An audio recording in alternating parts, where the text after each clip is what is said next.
Hey everybody, tonight we are debating whether or not most churches have had the wrong New Testament, and we are starting right now.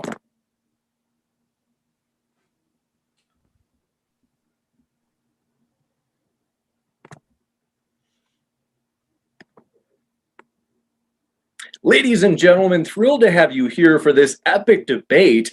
As we have with us tonight, we are very excited about this. Want to let you know at the very start as well, folks, just a really quick welcome to everybody, is if this is your first time here, want to let you know no matter what walk of life you are from, we are thrilled to have you here, whether you be Christian, atheist, you name it, we are happy to have you with us. And so, with that, very excited, want to let you know, folks, we are going to introduce our guests, and in particular, Dr. Ehrman is a world-renowned New Testament scholar and the author of 6 New York Times bestsellers. He is the author of Misquoting Jesus, How Jesus Became God as well.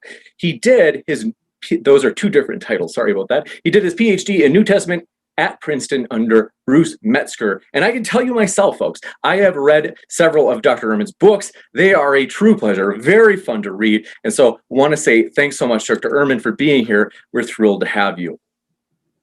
Also want to introduce, thanks so much. And also want to introduce, of course, Jonathan Sheffield. In particular, want to let you know, Jonathan is an Anglican autodidact who has participated in debates against the likes of Matt Dillahunty, Richard Carrier, and Robert Price. We're thrilled to have you back, Jonathan. Thanks so much for being here. Thank you so much for having me, and definitely thank Dr. Ehrman for joining me this evening as well. Thank you. Also, very excited to introduce Samuel Nassan of Explain Apologetics. Want to let you know, folks, I have linked all of our guests in the description. So if you would like to hear more from any of our guests, please just click on one of those links in the description. And also want to let you know, Samuel Nassan at Explain Apologetics has numerous debates as well, which we'd highly encourage you to check out. So want to say, with that, very excited to start the debate. I'm going to hand it over to Samuel, who will be our official moderator for the night. Samuel, thanks so much. The floor is all yours. Well, thank you very much, James, and welcome to all of you watching this from wherever you are, whether it's on Explain Apologetics or on Modern Day Debate. We welcome you to this. And this is, of course, the first time that Explain Apologetics and Modern Day Debate will be collaborating and streaming a debate live on both channels simultaneously. So I'm excited about this. I'm really grateful to James for partnering with me in hosting this. And again, extremely grateful to our panelists, Dr. Bart Ehrman, who insists that I call him Bart. So I will from now on. In case you're wondering, don't send me messages about me being disrespectful. Bart insists upon it. So there you go. And also Jonathan as well. I'm extremely grateful to have Jonathan on as well. So just want to run through the format before we get started. We're going to go through 5 rounds in this formal debate. It's going to be slightly different for those of you watching in Modern Day Debate from the typical format that you're used to. There will not be a discussion period. And so you're going to start with a 15-minute opening statement from both speakers, with Dr. Bart will be going first. You can see habits are hard to change. Bart will be going first in this to give his 15-minute opening statement, followed by Jonathan. And then we'll go into the rebuttal period, 10 minutes each. And then we're going to have the joy of having not 1, but 2 cross-examinations. Both will be 10 minutes each, and a total of 40 minutes worth of cross-examinations. You guys are going to have a lot of fun. And at the end of that, we're going to have a response section, which will also be tied into the closing. That will be a total of 10 minutes. And then after that, this comes the fun part. There's going to be the Q&A session at the end of that. You guys get to ask some questions. I do want to ask James, how would they ask the questions for your channel? If you can kindly brief them on how they would do that on your channel, and I'll go ahead and tell them how they could do that on my channel. Thanks so much, Samuel. Appreciate it.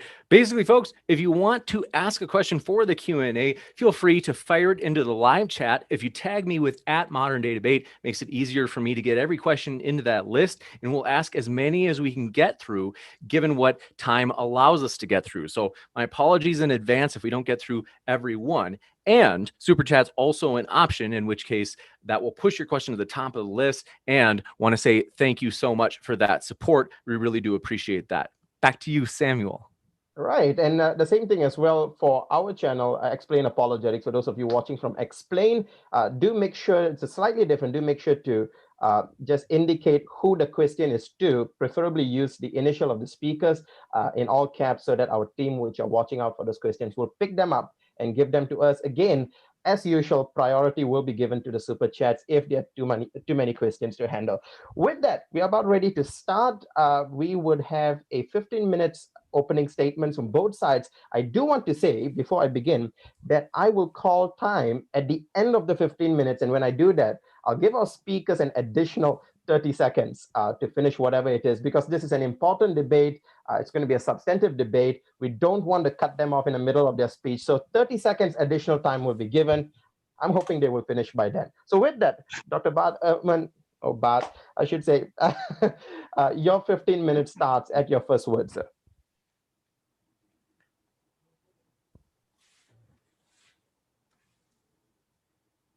Okay, I'm sharing my screen. Can you see my screen? Sure can. Yes. Yeah. Good. Okay, great. Okay. Well, thank you, Sam, for inviting me to do this. And thank you, Jonathan, for debating me. This will be fun. This is a topic that's important to all of us who are interested in the New Testament. The question is, have most churches had the wrong one? It's a rather significant question, given the fact there are 2 billion Christians in the world. And so, as it turns out, we're going to have different answers to this question. So I'm going to be just showing some slides to kind of get me through this. The very short answers are, today, no, most Christians don't have the wrong New Testament, at least in America. Christians who use modern translations. Throughout history, yes, most Christians have had a New Testament that is not as close to the originals as they may have wanted.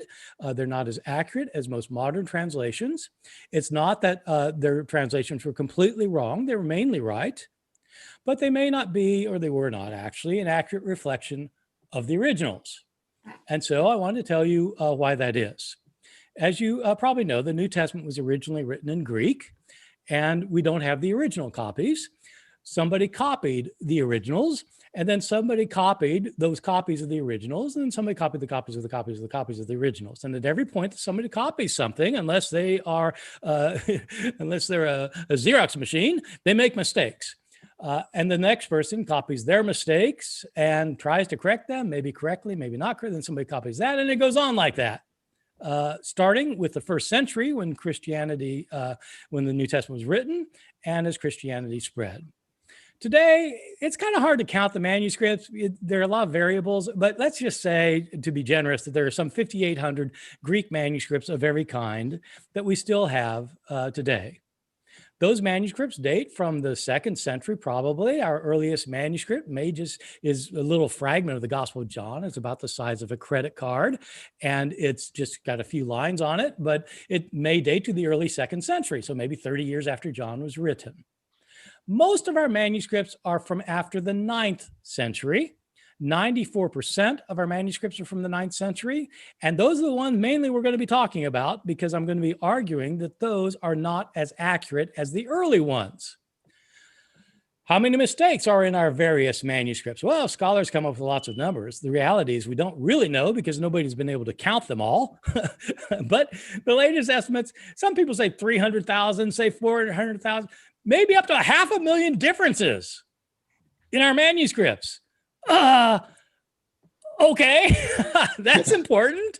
But there is some good news connected with that. What kinds of mistakes are those in our manuscripts?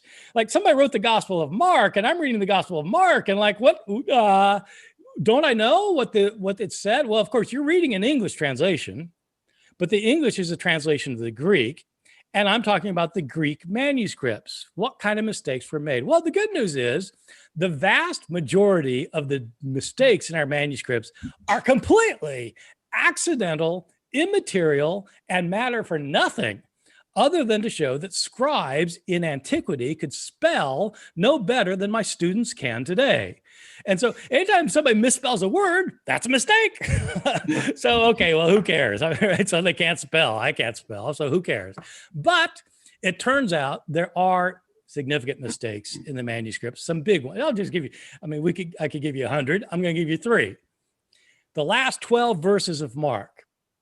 In Mark's gospel, Jesus is raised from the dead. The women go to the tomb. The angel says, go tell the disciples to go tell the disciples that he'll meet them in Galilee. And they leave the tomb and they don't say anything to anyone because they're afraid. Boom, the gospel ends there. In these copies of Mark, Jesus didn't appear to his disciples, but later scribes added 12 verses where Jesus does appear to the disciples and gives them in their last commission and so forth. The most famous story in the Gospels, probably the woman taken in adultery. Let the one without sin among you be the first to cast a stone at her. Where Jesus forgives this woman because no one else is sinless. So what right do they have to judge her? Yeah, not in the oldest and best copies of the Gospel of John. The doctrine of the Trinity, the most important doctrine in Christianity, is found in 2 verses in 1 John that were not originally there. These are big differences. And so text critics, the ones who study these manuscripts, have to figure out, well, which manuscripts are right? Let me explain a little bit about our full situation then. Our earliest copies, copyists and copies.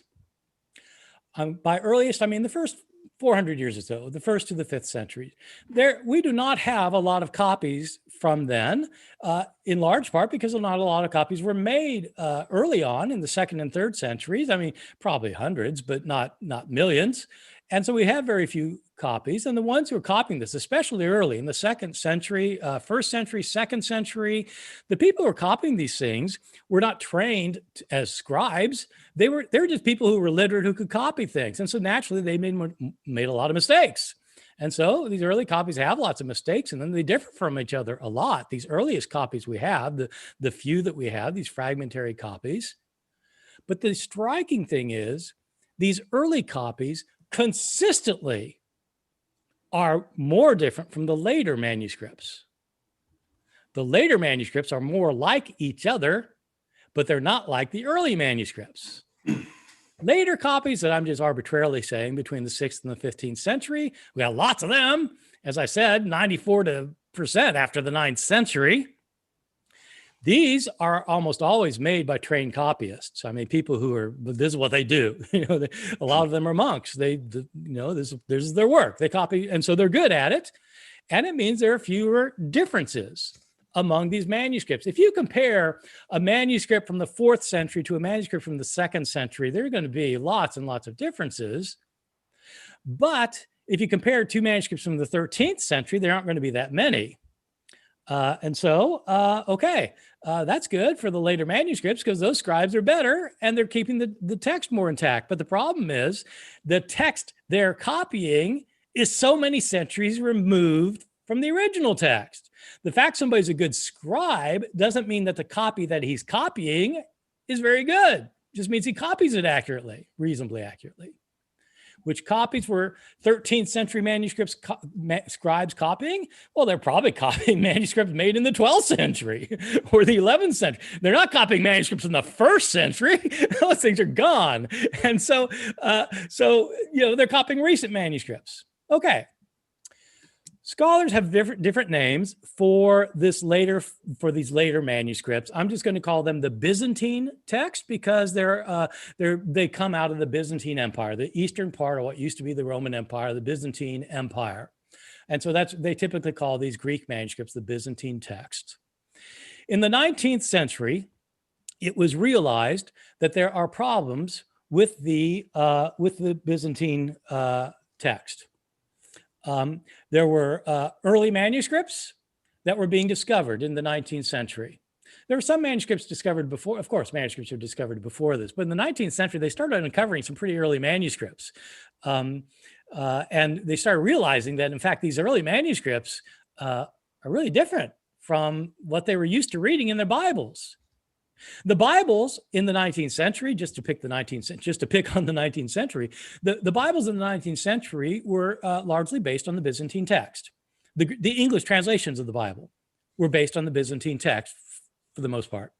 And scholars started finding earlier manuscripts from the ones based on the Byzantine manuscripts.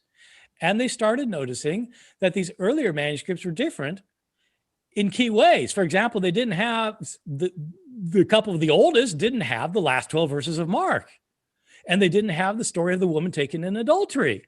And in fact, if you catalog all of the differences between the Byzantine text and the kinds of text you found earlier, none of these early manuscripts seem to have the Byzantine text.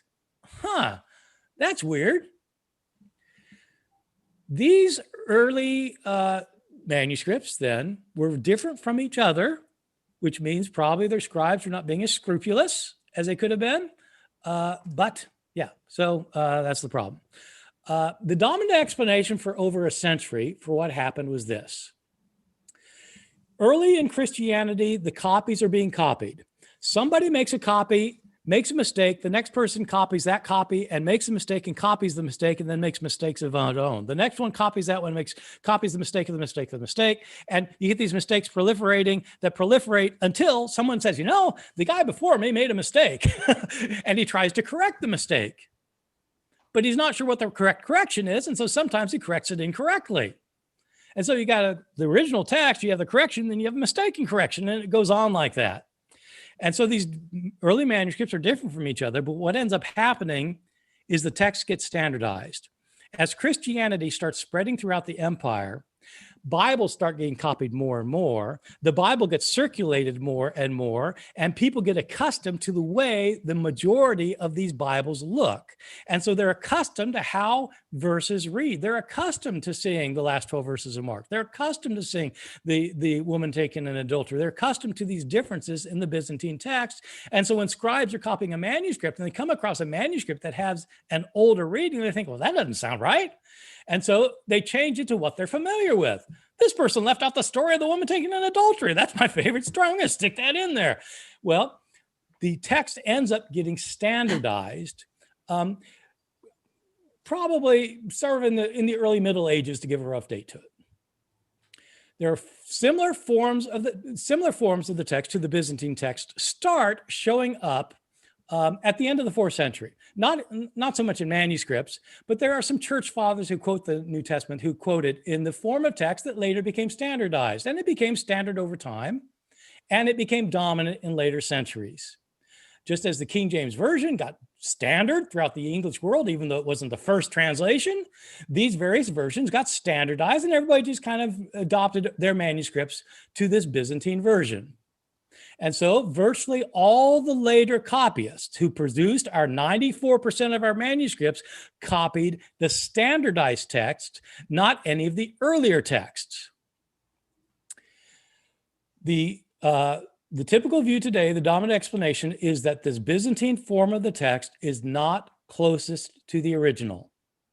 It contains lots and lots of differences from the original. Most people read the Byzantine text. And so when translations were made of the Byzantine text. And so most Christians have read this text that is not particularly accurate.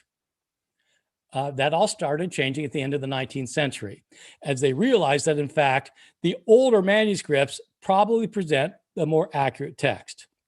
Here's some of the evidence that the Byzantine text, the later text that most people copied and that most people read and that then were based for that form of the text is probably not accurate. First, it's not in any of the earliest manuscripts, period. If you take the manuscripts up to the year 400, you don't find the Byzantine text. You find different text forms. It's not in any of the quotations of the church fathers. So There, one way that textual scholars go about deciding what the oldest form of the text is, or what the original text was, is they've got these manuscripts, of course, but they wonder, well, is there some other evidence? And yes, church fathers, starting in the 2nd century, started quoting the New Testament, and they quoted a lot. Some of them quoted a whole lot. And what's striking is the church fathers in the 2nd and the 3rd and the early 4th century never quote the Byzantine text in the text form that it came down to us in the Middle Ages. You can make your list of church fathers from here's an arbitrary list I just came up with off the cuff, because I know about these authors. Irenaeus, end of the 2nd century, doesn't have the Byzantine text. Tertullian, beginning of the 3rd century, doesn't have the Byzantine text. Clement of Alexandria, end of the 3rd century, doesn't have the Byzantine text. These have all been analyzed, by the way. Origen, oh my God, does not have the Byzantine text, the most famous theologian in the early church. Gregory of Nyssa doesn't have it. Basil the Great doesn't have it. Didymus the Blind, I wrote my dissertation on him. He doesn't have it. Athanasius, most important theologian, arguably before, he doesn't have it. Pick your father, they don't have it. Why? Because it didn't exist. Not only the church fathers, but our early versions. The Bible was translated not only in modern languages in modern times, but in ancient times. It's translated into Latin. Our oldest Latin manuscripts don't have the Byzantine text. It was translated into Syriac. The oldest Syriac manuscripts don't have the Byzantine text. It was translated into Coptic. The oldest Coptic manuscripts don't have the Byzantine text. This is not the early text. Why is it not the early text? Because it's not the text that goes back to the originals. The Byzantine text is a later standardization. A later standardization that, of course, became popular. Everybody knew it, but that didn't make it original. The original text is found in the writings of the early manuscripts and the early fathers and the early versions. And so there's a resulting concession.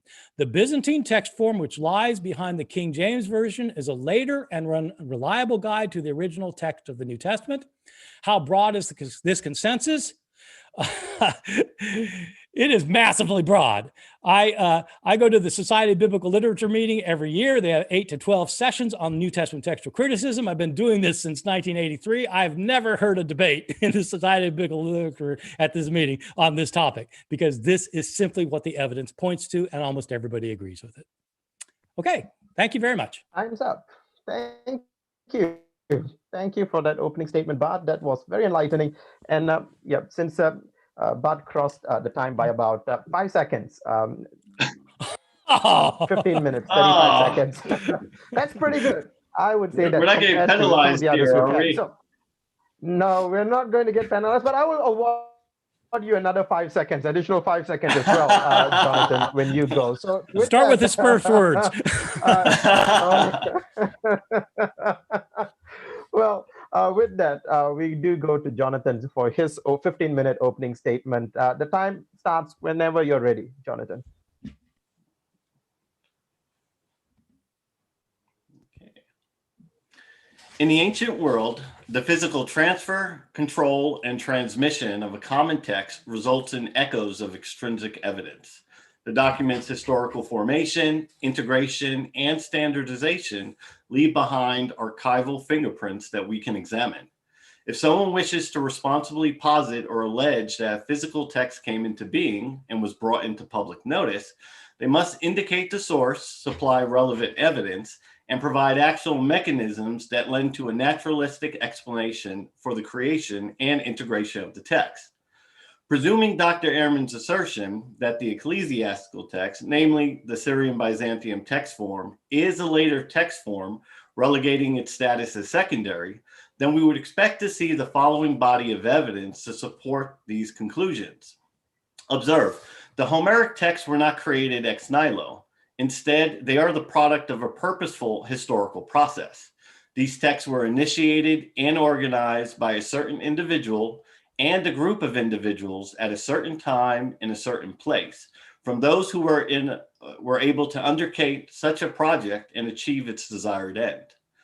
In the Art of Grammar, a late antique commentary from 2nd century BC Homeric scholar Dionysius Strax, we find the following. There was a time when the Homeric poems were lost. The cause was due either to fire, the influx of water, or a result of an earthquake. And after the scrolls had been scattered in many directions and become extinct, it turned out that one person happened to keep 100 Homeric verses, another 1,000, yet another 200, and someone else as much as he happened to have. Being in a state such as this, Homer's poetry was about to sink into oblivion. Yet Pisistratus, an Athenian leader wishing both to acquire fame for himself and to restore the poems of Homer, initiated the following. He announced through the whole of Greece that those who have Homeric verses should bring them to him, a fixed price having been established for each verse. And after having collected all the verses, he summoned 72 learned men in order that each of them should independently assemble the Homeric poems in the way that seems best to him. And when each of them assembled the poems according to his best judgment, he convened all the said learned men in one place. Dionysius's text provides the world with a comprehensive history that details the creation and standardization of the Homeric text under the Archon of Athens, Pisistratus, in the 6th century BC. It provides objective evidence of the text's editorialization and showcases how, even at this early point in history, material traces of such endeavors were meticulously recorded. By delving deeper into the history of the Homeric texts, we become capable of discerning how these texts became popularized and dispersed throughout Athenian society. In fact, the famed orator Lycurgus informs us that the forefathers of the Athenians implemented a law that Homer's text should be rhapsodized at the 4-yearly Panethea. This tradition, upheld by the government of Athens, serves to solidify how the Homeric texts were integrated into the society's celebratory holidays and made a permanent fixture. Finally, the regularization and canonization of the Homeric text reached its highest point during the 3rd and 2nd centuries BC in Ptolemaic Alexandria. Zenodus, Aristophanes, Aristeas, and other representatives of the Alexandrian school saw their task as the restoration of the original works of Homer. In turn, these scholars produced the first critical editions and commentaries on the Homeric texts. Due to the abundance of historical evidence, it is difficult to contest the facts for the textual history of the Homeric texts, in that the poems were first subject to processing in Athens during the reign of Pisistratus, when they were previously confused, and then critical editions were produced at the Library of Alexandria. This history is established by the uniform testimony of so many men in so many times, as evinced in the writings of Cicero, Hipparchus, Thucydides, Asclepius, and Pausanias. Certainly, thorough testimony of this nature should be recognized and given the credit and authority of common history. However, Dr. Ehrman's proposed explanation for how the ecclesiastical text came to be leaves much to the imagination. For the historical data points we should expect to see, reminiscent of our findings for the Homeric text, are not embodied within Dr. Ehrman's narrative.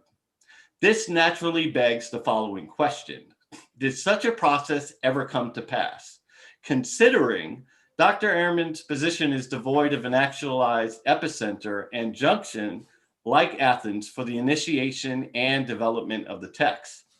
Second, Dr. Ehrman's formula has no Pisistratus, the theoretical mechanism needed to orchestrate and standardize the text, given that this school of thought has abandoned its original claims of elution and rebuttal revision.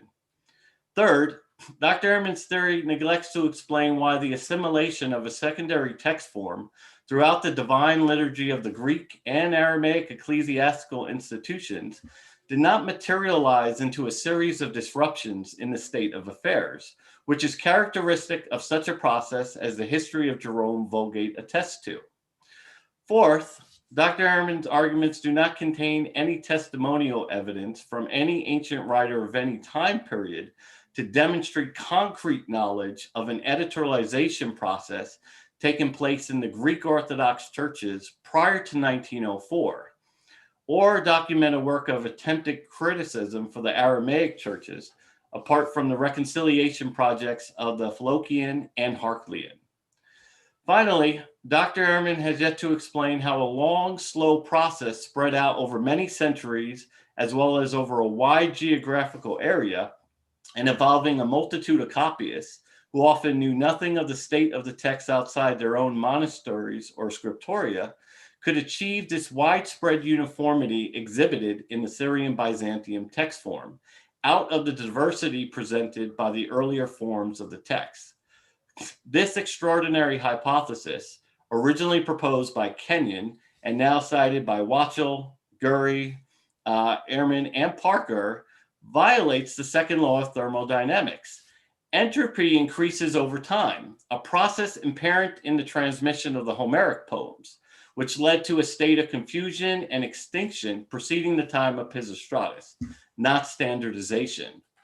Ultimately, this school of thought is undermined by a key immovable obstacle, in that since the development of these theories in the late 18th century, beginning with the scholarship of Griesbach, Lachmann, Tregelles, and Hort, this academic field has yet to historically substantiate its theories for the creation of the Syrian-Byzantium text form.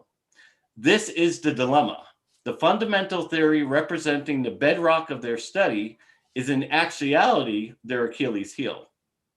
Klaus Wachtel has previously conceded this point, despite the advocacy of his conclusions, when he tells us a central problem of New Testament textual research is still the genesis of the Byzantium text. Kurt and Barbara Allan go on to echo this idea, maintaining that no adequate history has yet been written of the Byzantium text. And notably, Michael Holmes concurs with this assessment in his 1995 systematic essay, which epitomizes the state of investigation as follows. It is not the eclectic method that is at fault, but our lack of a coherent view of the transmission of the text.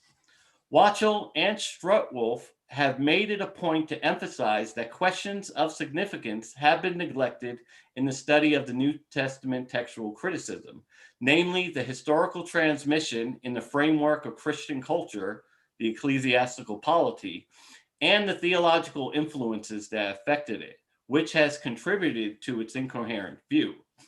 Furthermore, this field has yet to factor into its examinations that Christians were not granted legal status until the Edict of Milan in 313 AD, and how that information impedes their understanding of the text during the first 3 centuries. According to Levy, foreign religious ceremonies against the state religion of Rome were deemed unlawful, which explains Pliny's report of Christians meeting secretly in their homes to worship, opposed to publicly at the temples, hence Pliny's edict outlawing Christians' assembly in accordance with Trajan's policy. The prefect Ruxus' interrogation of Justin at his trial reveals that the empire was not only searching out Christians, but their texts as well. Therefore, the natural consequences of the empire's policy towards the Christians unquestionably impairs our ability to identify the official form of the text read in the congregations until the 4th century, considering Christians would not have been forthcoming to openly advertise it. However, Bishop Irenaeus in Gaul and Tertullian at Carthage risked exposure at the end of the 2nd century to respond specifically against the textual claims of Marcion, thus opening our understanding on the ecclesiastical polity and its application to text criticism. The polity explains how the churches were set up and organized. It also establishes a legal chain of custody for the transmission of the New Testament text via the succession of bishops, essentially the transfer and control procedures to safeguard the text against tampering to preserve the evidence.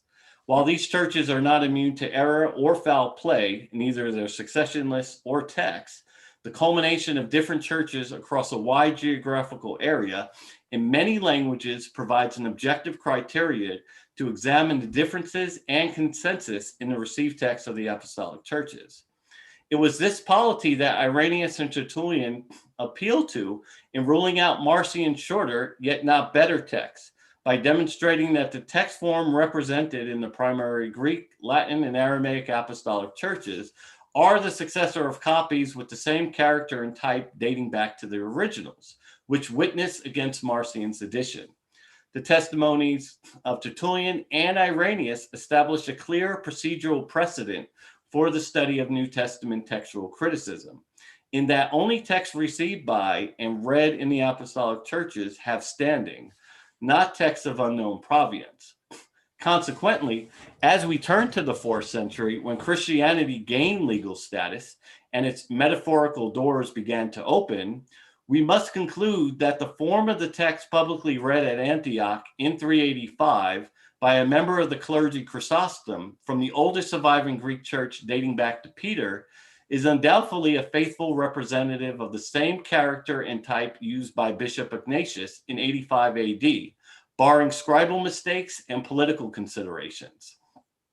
It cannot be a coincidence that this text form appears almost universally throughout the Greek Orthodox world at the end of the 4th century, according to Miller and Bergen, being predominantly witnessed by the Cappadocian bishops in St. Basil, as well as the 2 St. Gregories, chief figures in the establishment of the Nicene Constantinople Creed.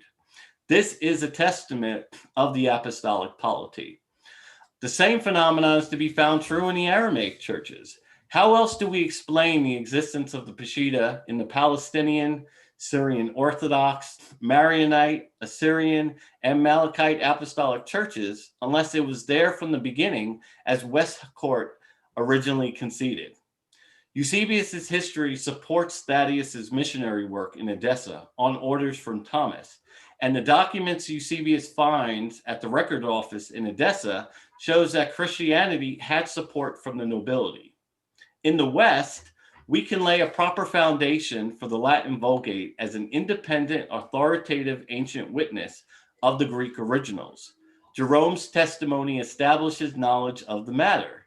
In his letter to Pope Damascus, he writes, his Latin translation was revised in comparison with only Old Greek manuscripts, and his letter to Marcella affirms the object of his revision had been to restore the Latin to the original form of the Greek originals.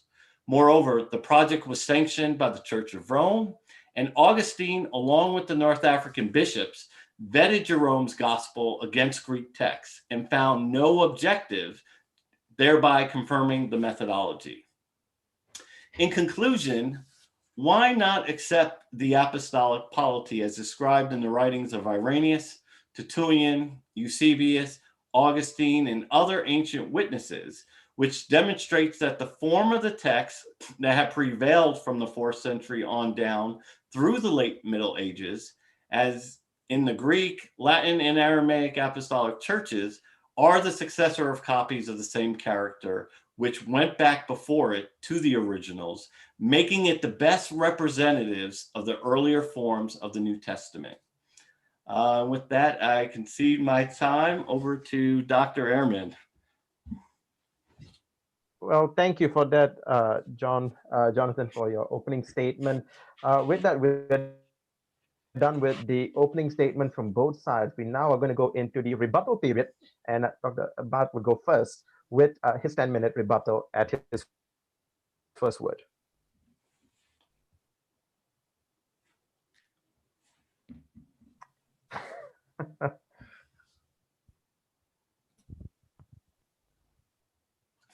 Oh, is Bart on mute? Well, I think you're muted. You're muted. Too bad. I just gave his real zinger. Oh, we missed this. Rats. Now I forgot it. Okay, well. Okay, well, thank you, Jonathan. I really appreciate it. And it's a very, very, very interesting presentation. And so, right, these refutations are always difficult because, you hear this thing and you've got to kind of respond, and it's not quite clear how best to do it. One point I will emphasize that I assume Jonathan will get to later is that he did not say anything, of course, because he had a prepared remark, but he talked about the early text and the later text, but he didn't point out that later text is not found in any of our early manuscripts. It's interesting that he did mention and spend a lot of time on Tertullian and Irenaeus and Eusebius and Ignatius. None of them, they themselves quote the people that he wants to use to show that the later text is more authentic. None of them attests that text. Okay, well, that seems to me rather significant. Let's start where he started with Homer. I'm a little bit surprised that Jonathan started with Homer. As you know, Jonathan, I mean, most people probably don't know this, but I mean, Homeric textual criticism is very complicated. I don't know a single classicist. I know a lot of classicists and a lot of Homeric scholars, including my brother, for example, who's a Homeric scholar. I don't know any classicist who would say that a manuscript from the 15th century of Homer would be preferred in general to a manuscript that was discovered that was made 300 years after Homer. If you had a 5th century complete manuscript of the Iliad and the Odyssey, classicists would go nuts. And they wouldn't go nuts because they would be saying, oh, well, this one isn't as accurate as the one done 1,000 years later. No, they'd say, oh my God, finally we have something early. You talk about the standardization of the Homeric text. The reason it had to be standardized is because nobody knew what the text said in places. And I will point out that textual scholars still disagree on the Homeric text. I would also like to point out that these scholars you're talking about in 2nd and 3rd century Alexandria loved making emendations to the text. In other words, they thought that they were going to change the text from every manuscript they knew. And I want to know if that's the process that you prefer with the New Testament, to admit that none of the manuscripts has the correct reading in it, because that's what emendation is all about. I was a little bit confused also that you want to claim that the New Testament text, if it were standardized, had to be standardized like the Homeric text. It seems to me that one example of something does not set a pattern. So I'd like to know what your evidence is that this is how a text is always standardized. Let me give you 2 examples. I'm gonna give a modern example because, not everybody's into textual criticism like you and me, Jonathan. So let me give you a modern example. When I was in high school, we had to read Great Expectations by Dickens. And I was the only kid in my class who liked it. Sophomore in high school, I thought Great Expectations was fantastic. It had a really nice, heartwarming ending where the hero of the story, Pip, and the girl, Esther, end up together. And, oh, this is glorious. A few years later, I read another copy of it in which it didn't work that way. It was a very sad ending. Esther got married to someone else and Pip was single. That can't be right. Well, as it turns out, the version that you will find in almost every copy of Great Expectations is the happy ending, and it's not the original ending. Well, how did it become standardized? I can tell you this, there was not some committee in Alexandria who standardized it. The fact that something becomes standardized doesn't mean that it's the earliest form of the text. And let me show this with early Christianity. So you're saying 4th century. Let's stick to the 4th century for a second and think about other textual phenomena from the 4th Christian century. You mentioned Ignatius. Today, scholars are convinced that what's called the middle recension of Ignatius, which consists of 7 letters, was the one that Ignatius wrote. In the 4th century, there was a forger who changed these writings of Ignatius, who altered them significantly, and added 6 other letters so that there are now 13 letters and the original 7 are expanded significantly. This was not the original form of the text. This form of the text was created 200 years or more. It's probably created around the year 380. Ignatius is writing around the year 110. So about 270 years later. Throughout the Middle Ages, it was the forged edition of Ignatius that everybody knew. Nobody knew the original version. You can show this about a lot of things in the 4th century. For example, the correspondence between Paul and Seneca was invented in the 4th century.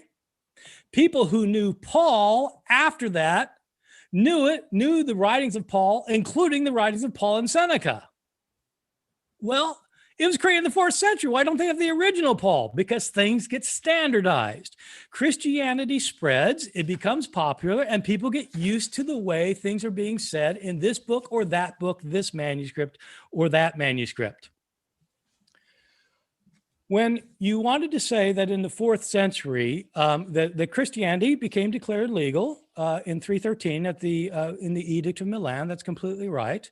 But you say we don't know what the official text was that was read until Milan, but we do have manuscripts. We have manuscripts from the 2nd century. We have manuscripts from the 3rd century that are none of them like the later Byzantine text. I wasn't quite sure what your point was about Ignatius and Chrysostom. So Chrysostom is a late 4th century church father, and you said his text would have been exactly like that of Ignatius. That's problematic on all sorts of grounds. So Ignatius, as I was saying, was living about 270 years earlier. Ignatius does not indicate that he has any of our books of the New Testament. He does quote sayings of Jesus, but the sayings of Jesus do not appear to be like any, certainly none of our later Byzantine manuscripts, which makes me wonder, have you actually taken the quotations of the Gospels in Ignatius and compared them word for word with the quotations of those same Gospels in Chrysostom in order to show that they have the same text? I have studied the quotations of both, and they are not at all alike.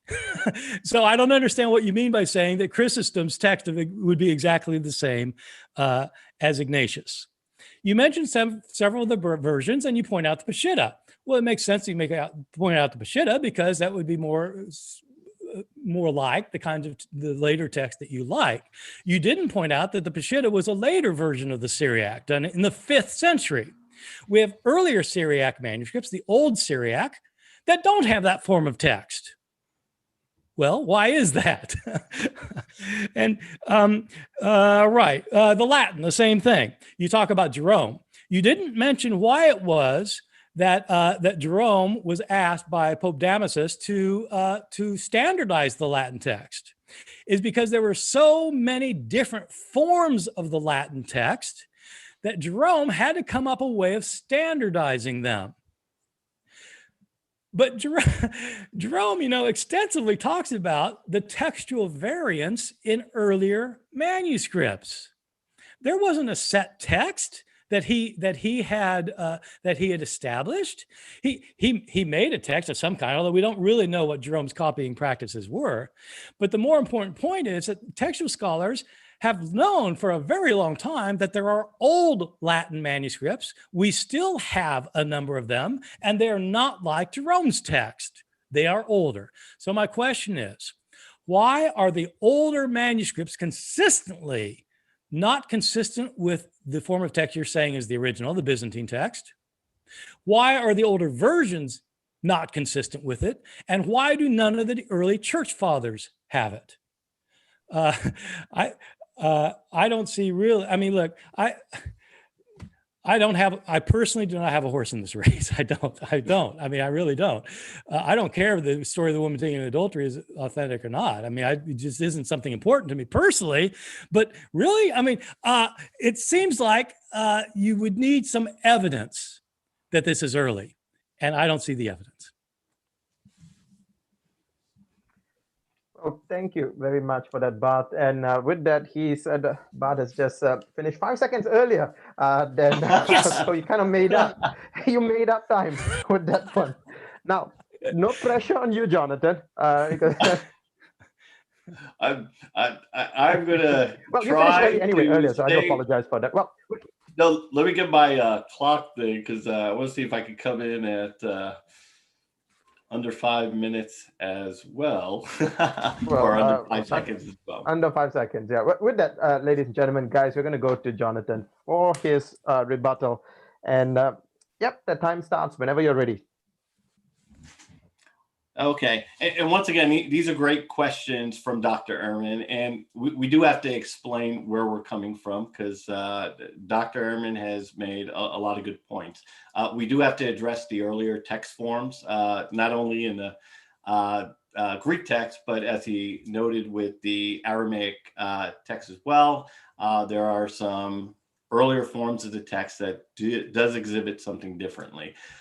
So we do have to explain that. So what I want to kind of talk about during this rebuttal is our evidence. So if you think about it from a trial standpoint, there's two types of evidence presented to a court. There's testimonial and there's exhibits. Now, testimonials are what a witness says, while exhibits refer to physical objects to prove some point. But what we see in trials is before an exhibit can be offered as evidence, you must prove it's authentic by laying the foundation. In other words, we have to demonstrate that we have sufficient knowledge to prove that the exhibit is authentic. So let's go through some of the evidence and let's go into some of these earlier texts.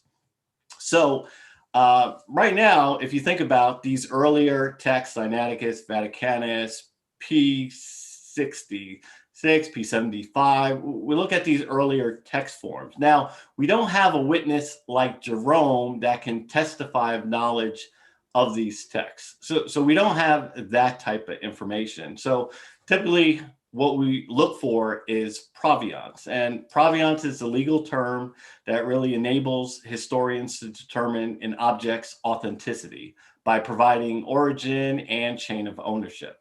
Now, Dr. Tommy Wasserman and Jennifer Nuntz, in their recently published title, To Cast the First Stone, they tell us that the origins of both Sinaiticus and Vaticanus remain frustratingly elusive, despite generations of scholarly debate seeking to clarify and resolve the problem. Therefore, no provenance can be established for these documents. Now, the only point to be made from these documents is we've identified a textual tradition, but we cannot determine which group this tradition belonged to. The point to be proven was that this textual tradition belonged to the official Greek churches. And in the case of the Sinai and the Puritan, these belong to the Aramaic churches, which we cannot do. In addition, the other working presumption is that these documents are the best representatives of the earlier generations. However, this idea is countered in Gerard Mink's essay titled Contamination, Coherence, and Coincidence in Textual Transmission. In his essay, Mink states nearly all manuscripts from the first millennium are lost. What we have from the earliest phases of transmission is not likely to be representative of the text in those times.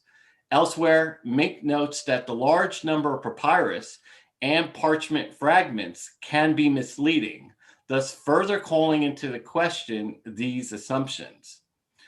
Finally, when we compare Sinaiticus and Vaticanus, both of which are estimated to be products of the 4th century, against Jerome's Vulgate, who did say he did go to the early Greek texts. He was a student of the Patriarch of Constantinople, Gregory. As Dr. Tommy Wasserman had pointed out, he had met with Didymus. So he has knowledge of these epicenters of Christianity.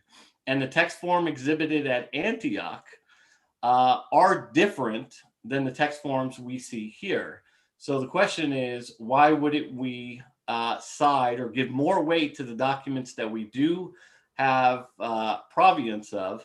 We understand that there's probably political considerations to be made for the text at Antioch, but why wouldn't we give more weight to those texts?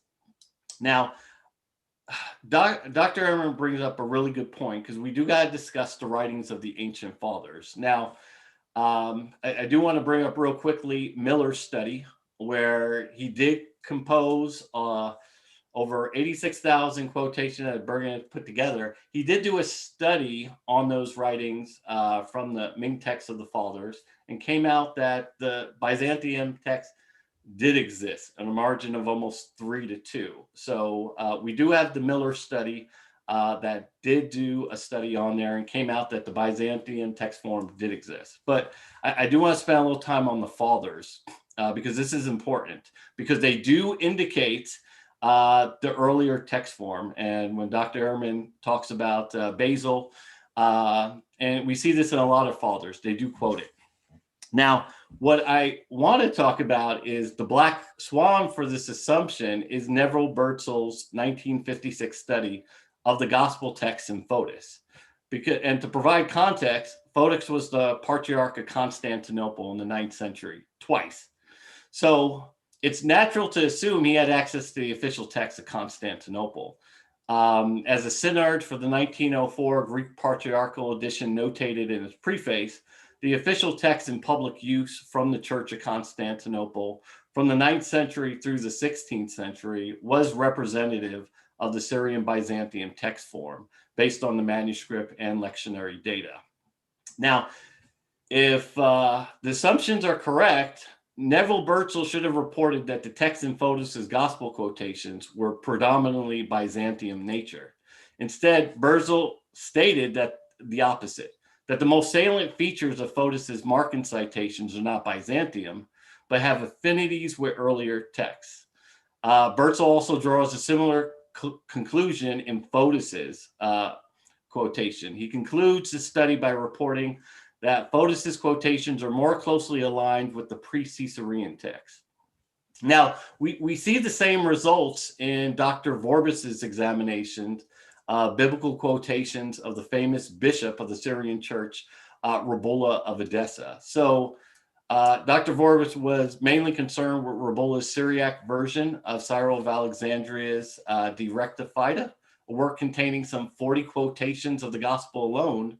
But Dr. Vorbis concluded in his investigation that the text that Rebuttal was using wasn't the Peshitta, but the so-called Old Syriac form of the text. Now, what these studies clearly show is that the Patriarch of Constantinople and the Bishop of Edessa had access to private texts, which didn't represent the official text of the churches, thus explaining why we find these differences in their writing. This is why Irenaeus and Tertullian specified that the official writings are found in the churches and didn't appeal to their own writings, because we don't all start off as bishops and members of the church. We have to use what we have available, and we can't go to Barnes and Noble back in that day. So lastly, I do want to talk about another important theory, Kenyon Watchell's hypothesis. Now, their theory of this process that occurred, because Dr. Ehrman, brought up about why I refer to the Homeric text. Now, there was a state of confusion. We had a theoretical mechanism in Pisistratus that can orchestrate it. But what this hypothesis is saying is we don't have any theoretical mechanism, even though Hort and Burkitt actually proposed one. But this is attributed to a tendency of scribes to combine, in the case of divergent readings, they're going to combine them into the text. So this assumption is based on this principle that scribes were more likely to omit or add more than they were omit. But when we look at the actual studies that Eldon J. Epp has presented in his essay titled Traditional Canons of the New Testament Textual Criticism, Royce published his 1,080-page volume assessing scribal habits in the early New Testament papyri. And in looking at P45, 46, 66, 72, and 75, he concluded the scribes of those 6 papyri omit more often than they add. Royce actually was pleased to report that other studies, previous and recent, supported that conclusion. Notably, Peter Head, who stated, once again, it seems that the evidence suggests that most early scribes are more likely to omit than to add material. Juan Hernandez came to the same conclusion. Dirk Juncken published his scribal habits of Codex Sinaiticus and agreed that the scribal tendency to omit rather to add that was found by Royce was the same. And last but not least, I know I'm running out of time, But we have a scribe and its teacher speaking to us from the grave to weigh in on this assumption. In Vaticanus, we do find the following notation, which Bruce Metzger translated as, "Fool and knave, can't you leave the old reading alone and not alter it?" This statement appears to falsify this so-called tendency to add, which explains the creation or standardization of the Byzantium text form. And I will conclude there. All right. Did I go under 5 seconds? You actually crossed 35 seconds. So guess what? Both you and Bart are on level terms again. So yeah. So yeah, with that, ladies and gentlemen, I hope that you've enjoyed both the opening statements and the rebuttal period. I do sense a lot of questions are coming in, especially from your channel, James. So do keep the questions coming as we approach the cross-examination session. We are going to have 10 minutes of the first part of the cross-examination. Dr. Bart would go first in cross-examining Jonathan, and he would have 10 minutes to do so. Your time starts, Bart, whenever you're ready. Okay, thanks, Jonathan. Yeah, very interesting. I wasn't quite sure why you're mentioning this business about how scribes are more likely to change either to add or to subtract, and I didn't understand how that affected your argument. Well, so to explain the creation, so I know if you could do it very quickly, because I do have a lot of questions.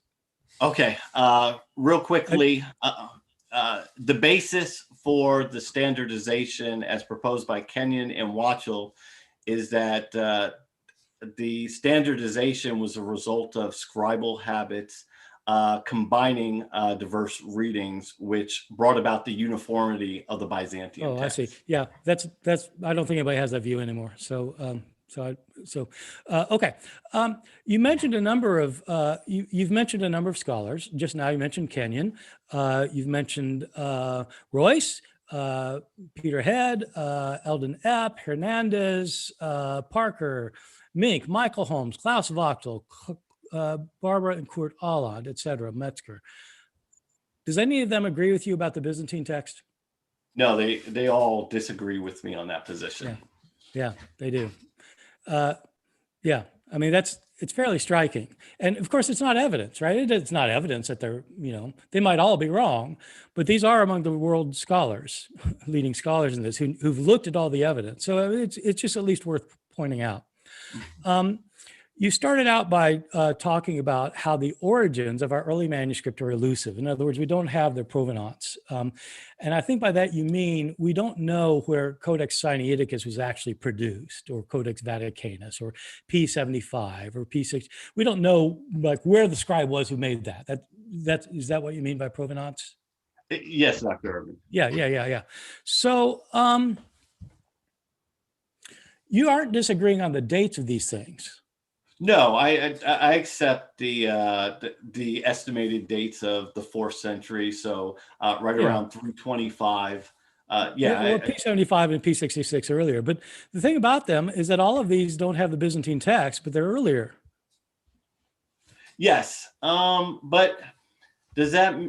Well, I won't go into I'll wait till my turn on the questions. But okay. They are earlier. So when you say that we don't know the provenance, I just wanted to explore that a little bit, because it's true. I mean, we don't know where these things were actually produced, but we do have a pretty good idea when they were produced.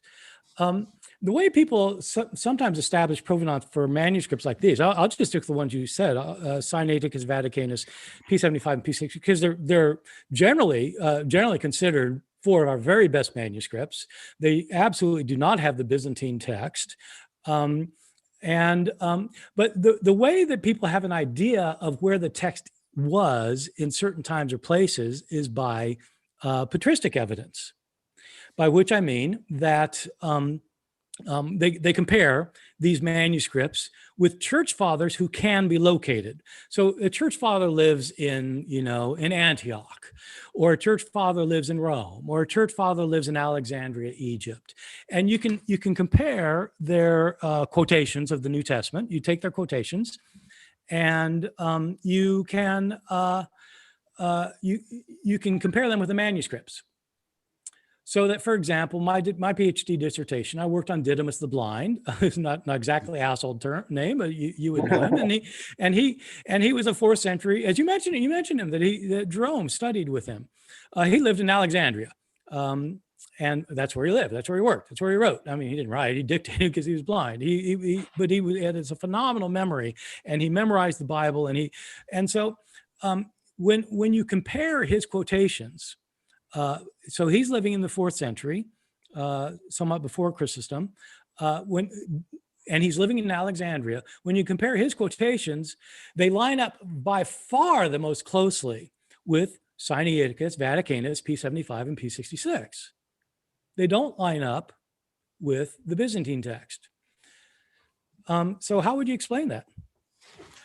Well, I think there's a couple of things to kind of discuss on that matter. And once again, this is circumstantial. First, the knowledge base that Jerome had in meeting with Didymus, and he did translate one of his works. So he was very aware of Didymus's work.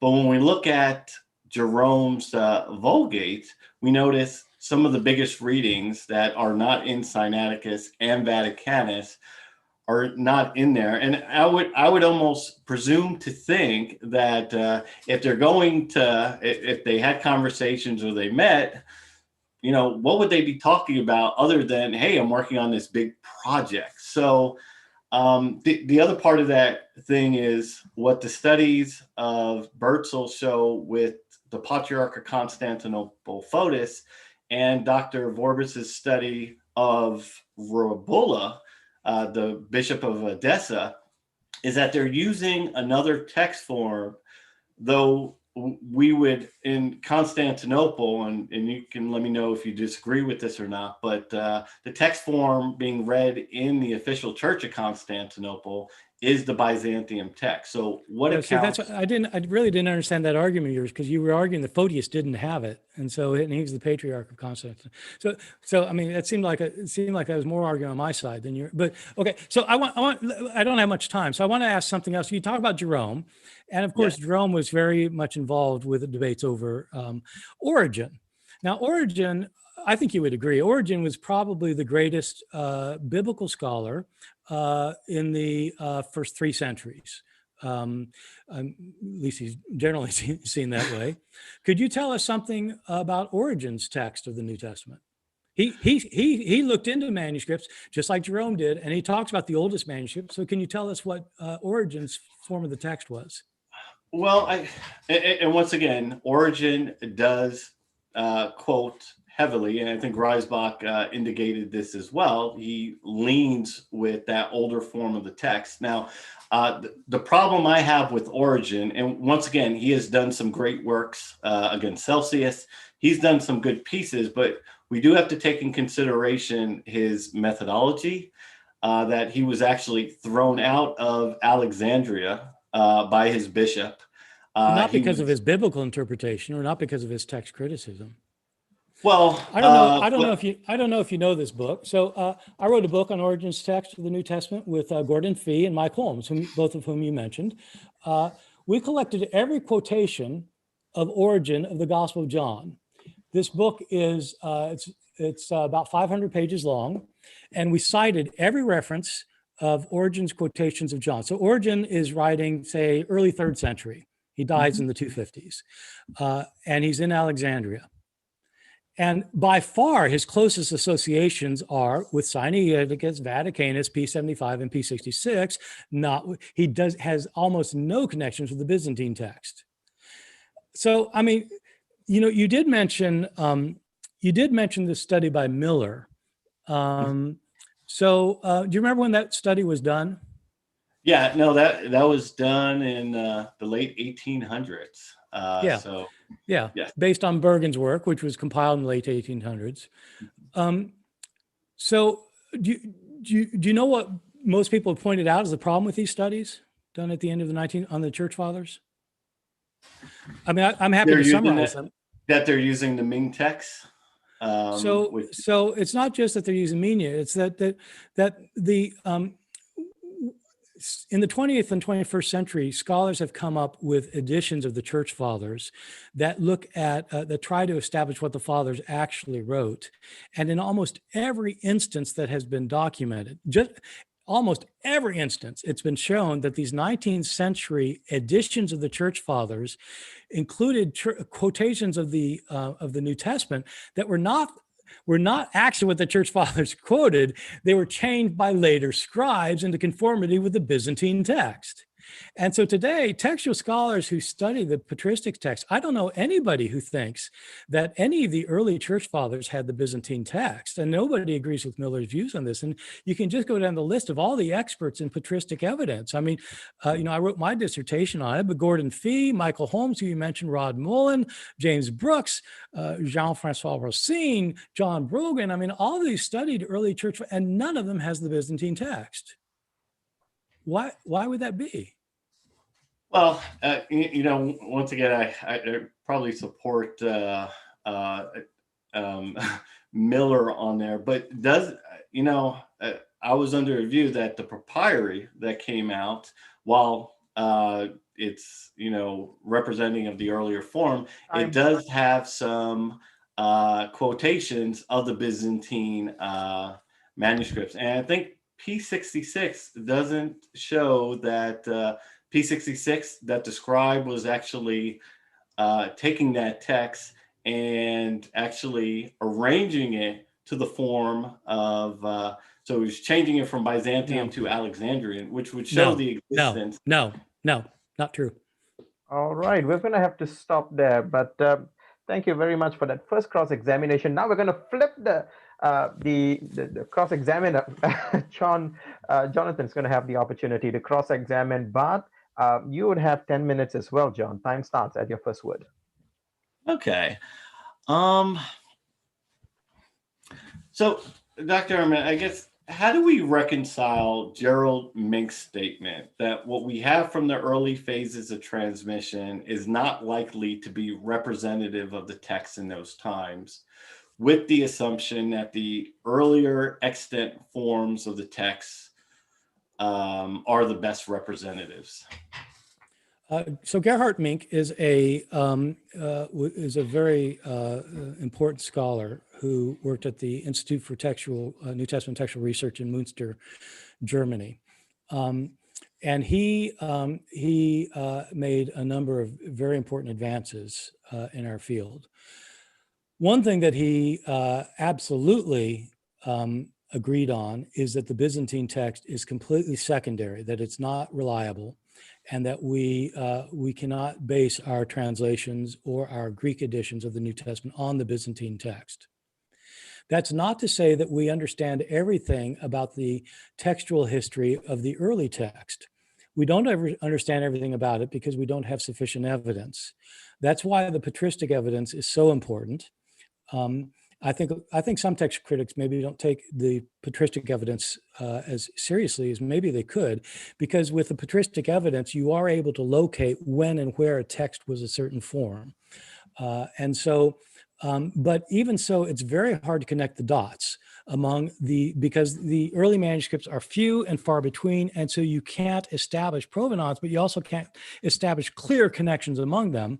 Unlike the later text, the Byzantine text, there are so many of these things, and they're so similar that it's easier in many ways to draw lines between them. And so the Byzantine text, you're pretty sure it's representative of X, Y, or Z. The early text, you don't know, is P66 like this, is like that. I mean, we don't have enough evidence. So that, I think that's what he means, but he absolutely is not arguing that means that the Byzantine text is something close to the original, because he spent most of his career thinking, showing, actually it's not.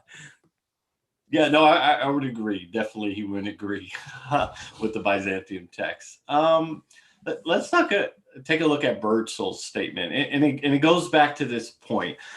So Birdsall, in referring to his own study and the works of Lake, Lagrange, Colwell, and Streeter, stated, "It's evident all presuppositions concerning the Byzantium text, except its inferiority to other types, must be doubted and investigated de novo." Now, if the premises have been falsified, Should Oh, not no. Herzl? Well, so Go ahead. So He's not falsifying the premise that the Byzantine text is late. no. So, but if he says all his presuppositions concerning the Byzantium text must be doubted. Well, We'll let John finish the question. Go ahead, John. I'm sorry. Okay. Oh, no, it's okay. Yeah, and let me know if I need to clarify, Dr. Ehrman. But so if he says we have all these presuppositions concerning the Byzantium text, and now they must be doubted and investigated, shouldn't Bertzel have said, hey, our presuppositions need to be reinvestigated. They're doubted. Isn't this the turning point to say, hey, let me, while I have preconceived notions and I take this position that the Syrian Byzantium text form is secondary, but don't here we follow the facts and say, let's reconsider the status of the Byzantium text form? Yes. Could you? I'm sorry to have interrupted you. Could you remind me what year that was written? 1956. It was Bertzel's study of the text of Fotis. So right, exactly. So I mean, that was 60 years ago. There's been a lot of study in the Byzantine text since then. In the middle of the 20th century, people had certain ideas about how the Byzantine text came about. And in fact, they had ideas about how all of these various textual forms came about. One of the popular views was that all of these textual forms came from a single, edition that somebody made. Like somebody made a single edition that became the Alexandrian text, and a single edition that became the Western text, and this single edition that became the Byzantine text. And nobody who was seriously working the field very much doubted that the Byzantine text was later. They were just trying to figure out how did it happen. And I'll tell you, I haven't read Bertzel's article on Photius in probably 30 years. So I am not, but I will say, Bertzel absolutely knew the Byzantine text was later, and he had no doubts about that, as you pointed out in your quotation of him. But he did say that, look, if you've got later church fathers, like in the 9th century, if you've got a church father who's quoting a form of the text that is an earlier form, that shows that we need to figure out how that is. Why would a 9th century father know an earlier form? That's not to deny it's the earlier form. It is the earlier form. But we have to figure out, and so that's why, for example, Klaus Wachtel wrote whom you mentioned, wrote his impressive work on that basically deals with the history of the Byzantine text. And argues that it didn't come in suddenly. It was a gradual development. He shows it pretty convincingly. So if you want to argue that the late text, say of the 12th century, is closer to the original, you really need to take on Klaus Wachtel's argument, because he pretty well shows that it was that it wasn't a sudden thing. It didn't show up in the year 400 or something. Yeah.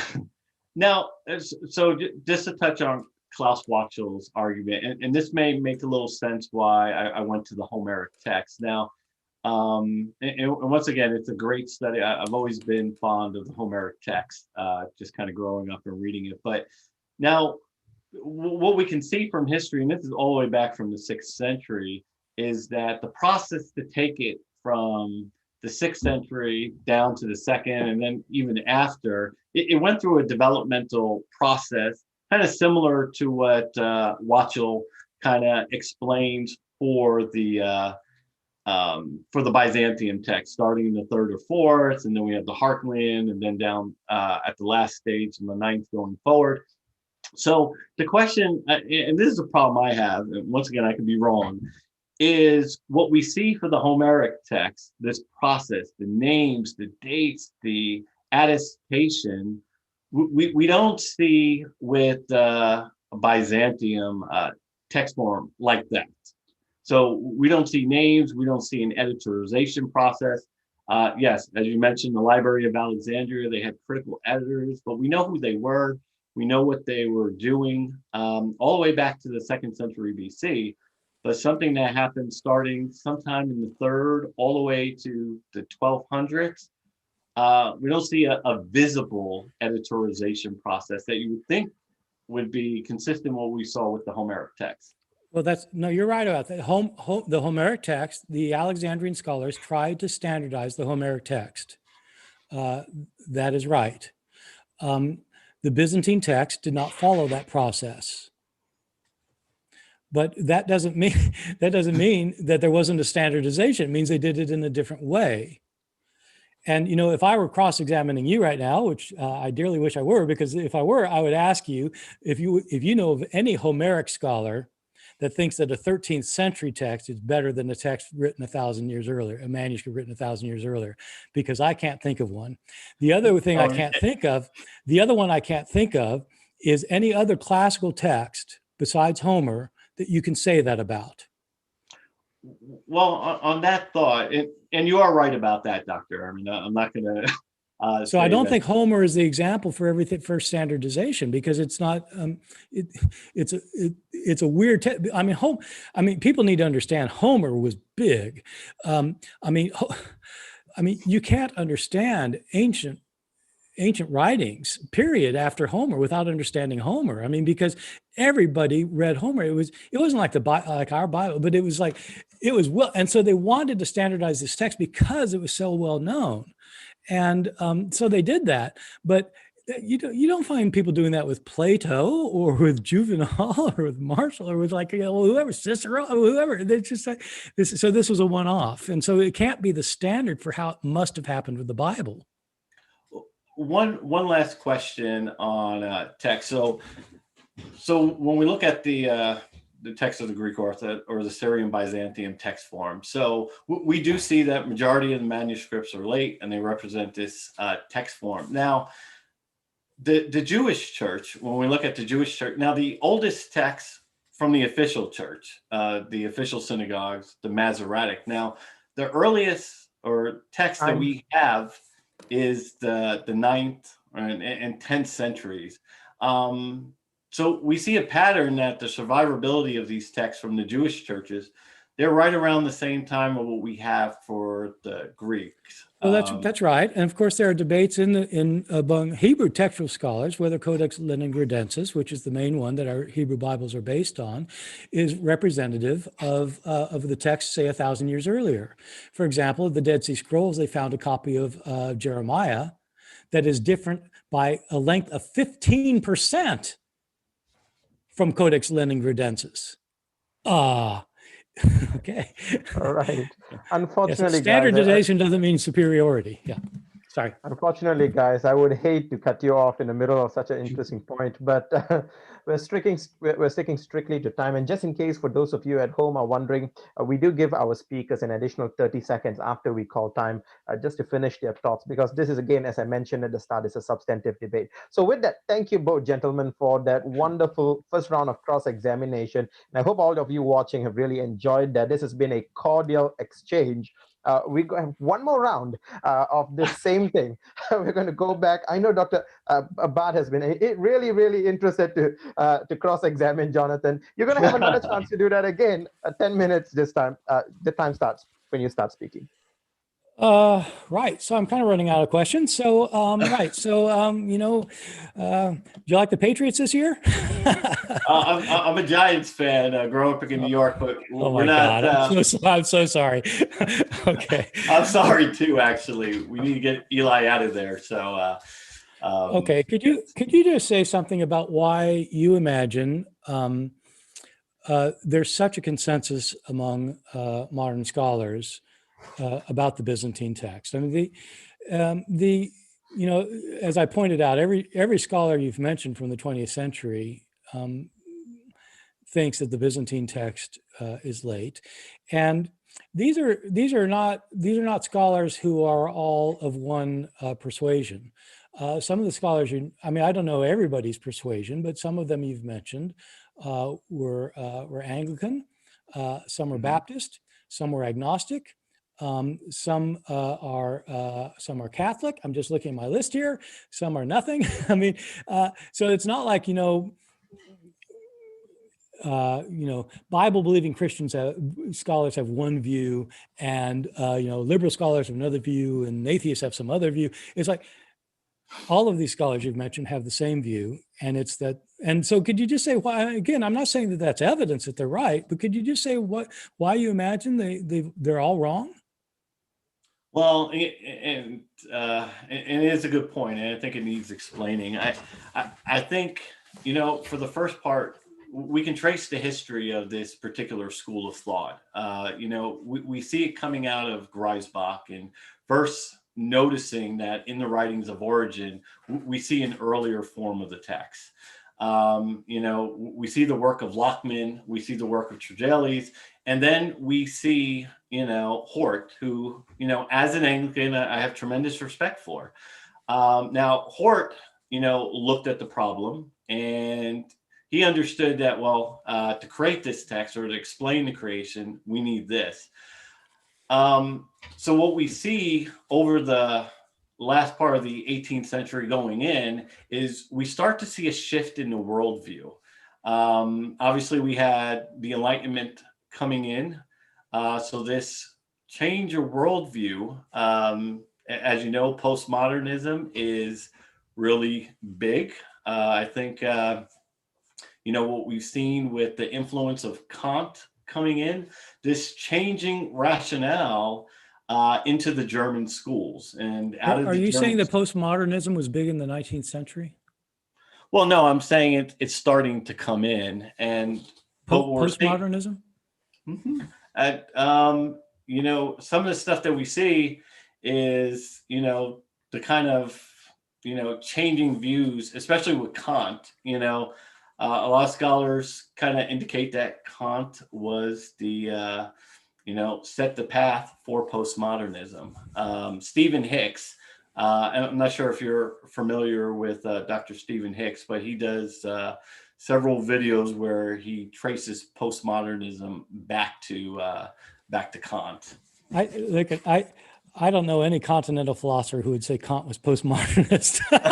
It's like, oh my God. It's like, okay, yeah, okay, all right. But anyway, forget postmodernism because that's a whole. But I mean, postmodernism is not a 19th century phenomenon. Okay, but go ahead. But explain to me why all these modern scholars, because they're not postmodernist. Trust me, most text critics are not postmodernist. So what?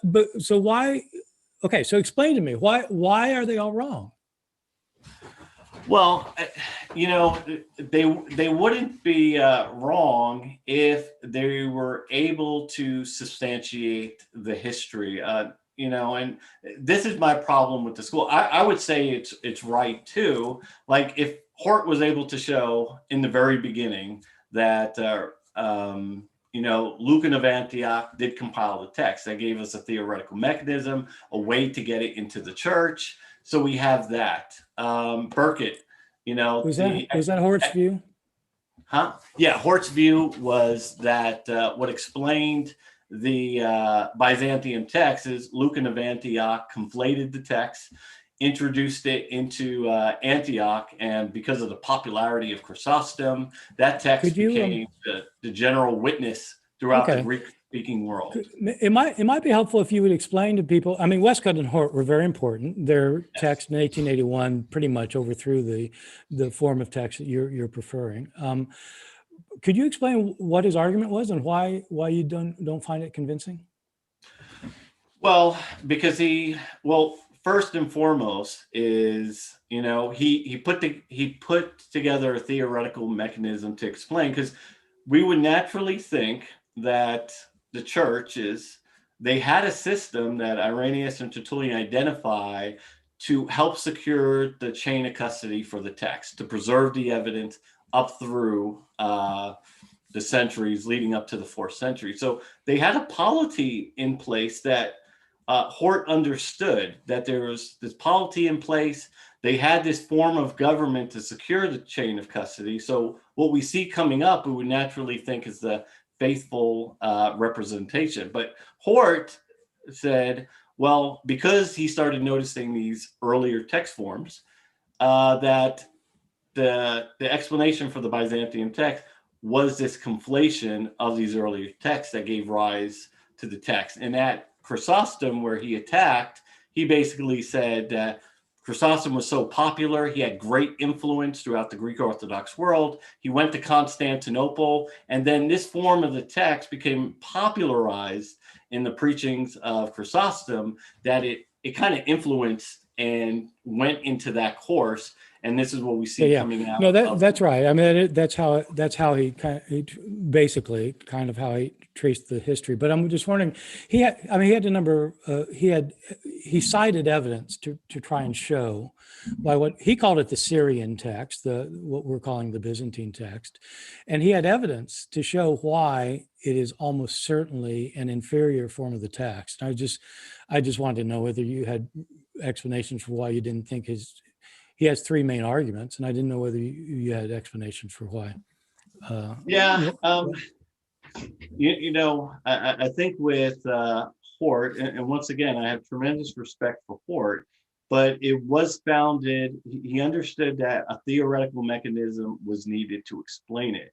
And when that theoretical mechanism fell, I don't understand why the natural assumption wouldn't be back that these are the most faithful representatives of the text form that came through the church, since there was a system of government that was set up to do so.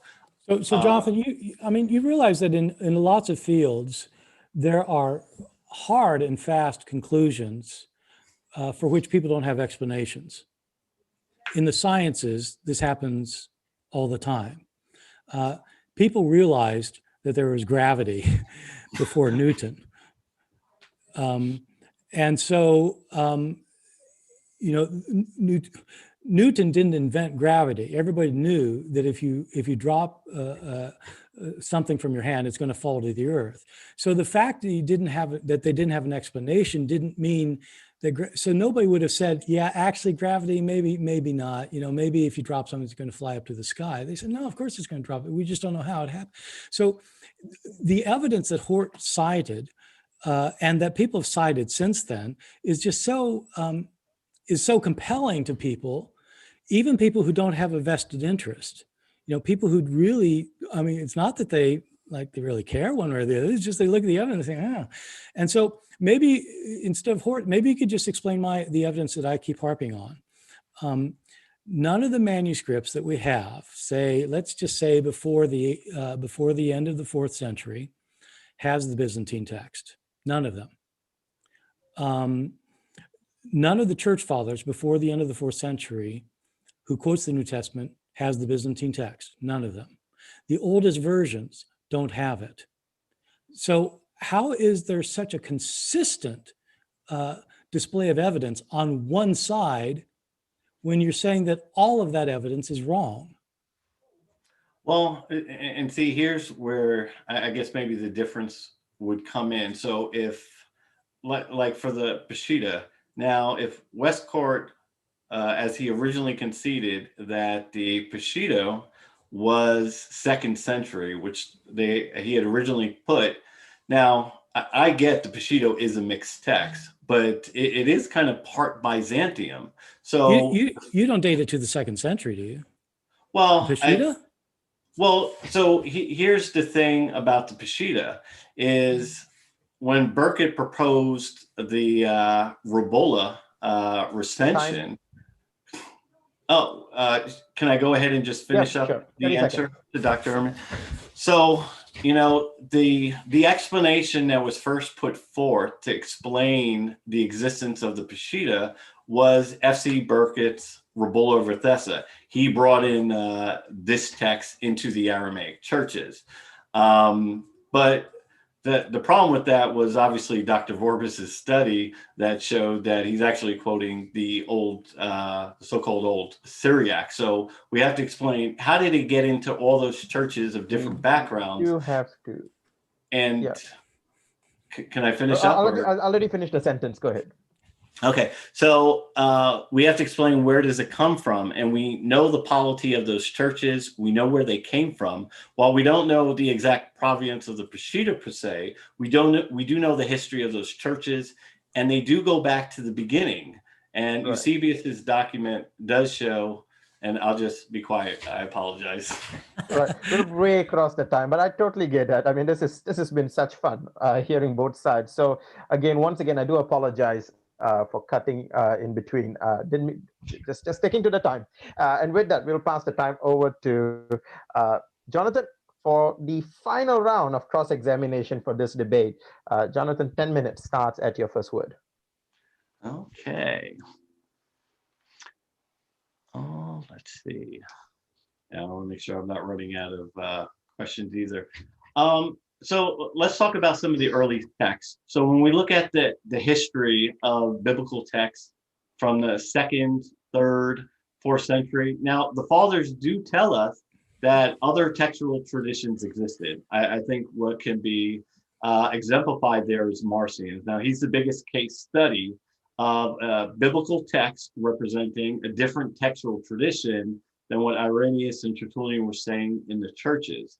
Now, given the understanding that other textual traditions existed and we can't determine the provenance of these texts, why aren't we taking that in consideration that these can be texts from other Christian groups? I mean, we had the Monetists, we have the Modalists, we have the Novatianists. We know that there was political, theological influences in their views.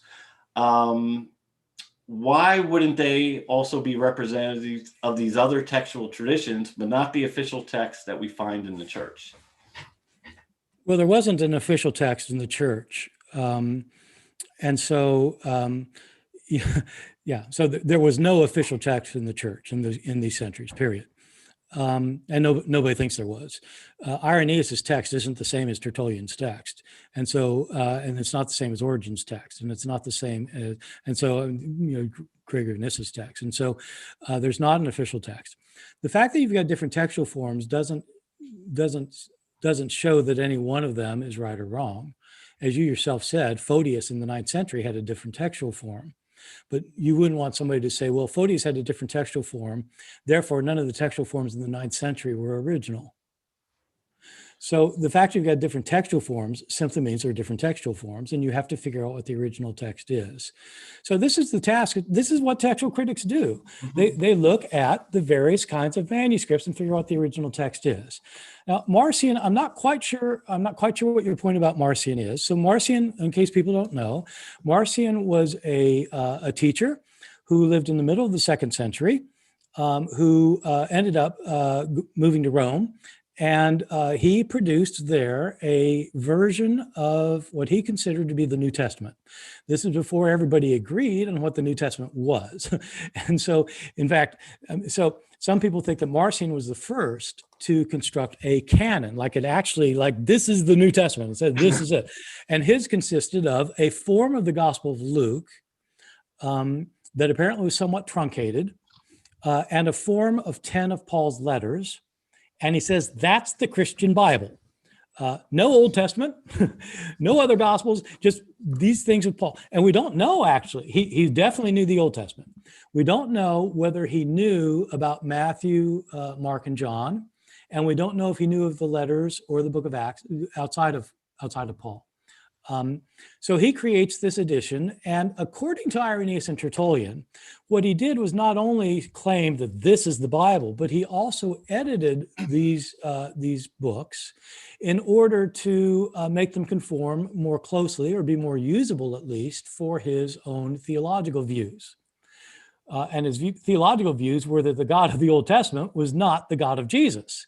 He thought there were two gods, and that the Old Testament God literally wasn't the Christian God. The Creator God is not the God of Jesus. So it's a fairly radical view in Irenaeus' and Tertullian's view, and he molded or edited a New Testament in order to help promote his view. Scholars of Luke or scholars of Paul, almost never think that Marcion is giving us some kind of original text, or that it's we don't have Marcion's text. We don't have a manuscript. We don't have a single manuscript that has Marcion's text in it. And so it's not the kind of thing that scholars look at when they're trying to figure out what the original text is. What I will say is that it was nothing like the Byzantine text. and so when Irenaeus, Tertullian quotes Marcion at length. Tertullian wrote a 5-volume work called Against Marcion, and he talks at length about his views about Luke and Paul and his quotations of Luke, his text of Luke and Paul. And if you actually look at those quotations, you can kind of get some sense of what Marcion's text looked like, and it did not look like the Byzantine text, and he's another 2nd century church father. So once again, everyone you can look at, nobody has this thing. So it's got almost certainly has to be a later development. If it weren't a later development, surely somebody would have it.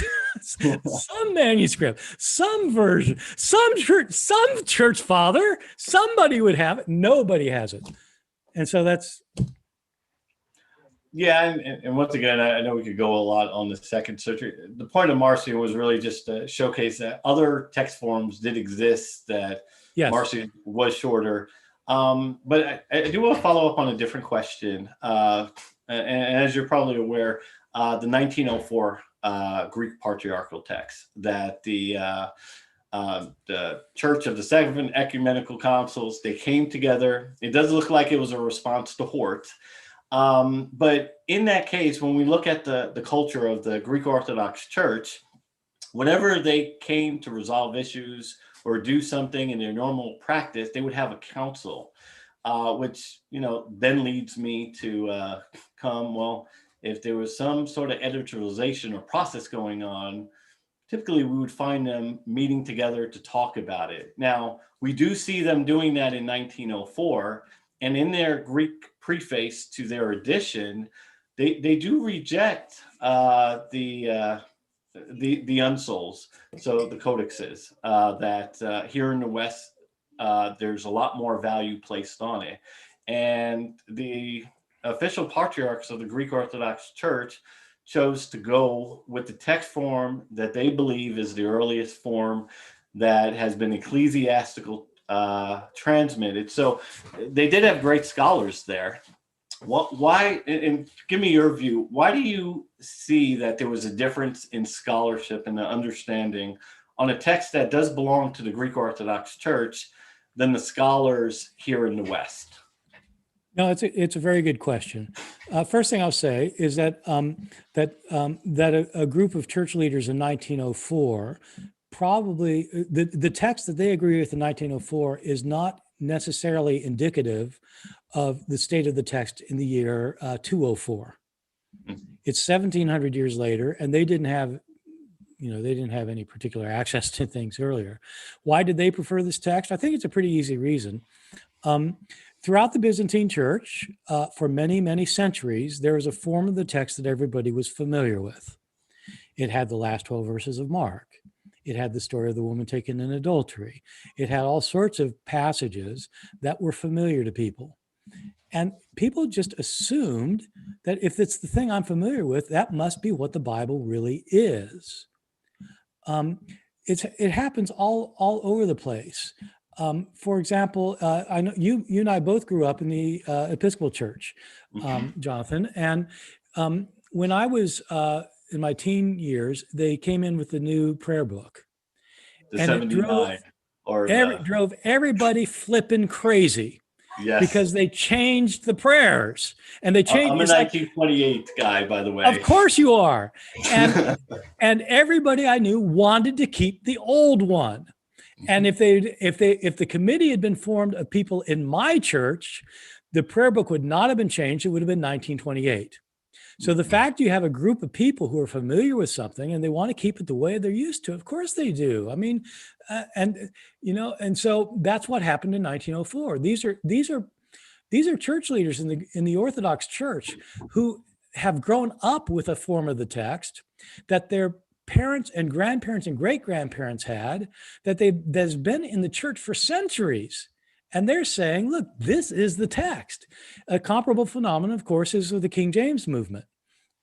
where people, they grew up on the King James, and it's the Bible. I mean, don't give me a new translation. The new translation's wrong. Give me the Bible, and that's the King James. It's not based on scholarship. It's based on familiarity. And that's just how it happened. It happened in Greek. Of course, they're going to keep the text they've had for centuries, and they're going to try and ward off these kind of crazy new ideas that are coming in. Now, to follow up on that point that you made, now, if there was an editorialization process going on in the Greek Orthodox Church between the 3rd and 9th century, it brings up, why don't we see any commotion about any of these changes being introduced into the divine liturgy?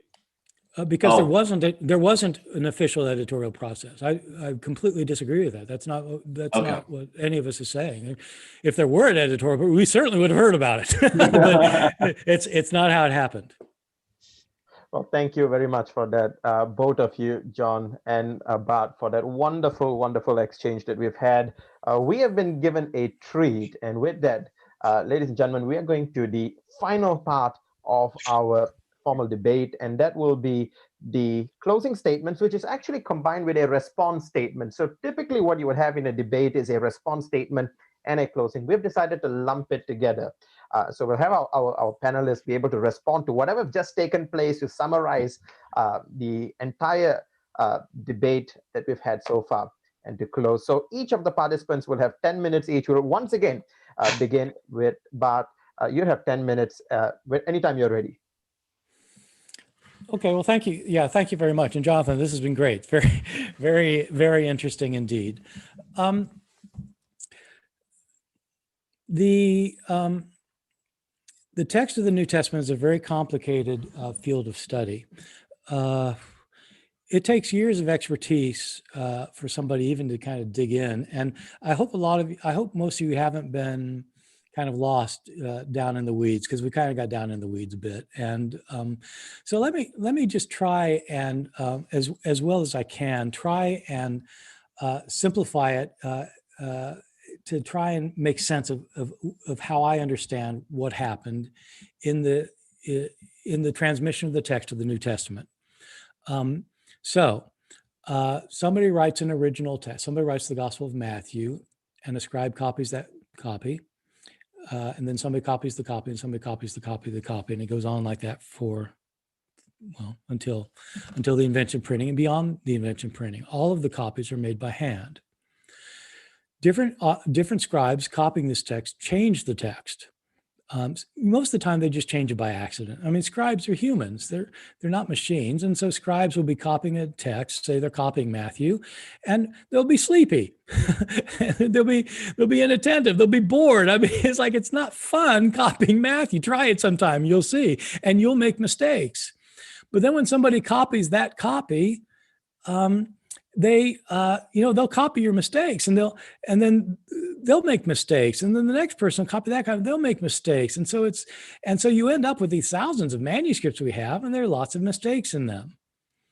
And the business of textual criticism, one of the main businesses of textual criticism, is to figure out if we can get back to what the earliest copies look like. Can we get back to can we possibly get back to what Matthew actually wrote? I mean, we hope so, because you can't interpret Matthew's words if you don't know what his words were. You've got to know which words he wrote, because if he wrote different words and you think, well, yeah, you change a word here and there, it probably doesn't matter much. And usually that's true, but it's not always true. I mean, what if you've got a 100-word paragraph and only one word is different, but it's the word not? It's like if it's in some, oh my God, is it? And so you need to figure out what the deal is. So scholars did not know about this, that this was a big problem until the invention of printing. When printing was invented in the 15th century, printers who wanted to print the Bible had to decide, which form of the Bible do I print?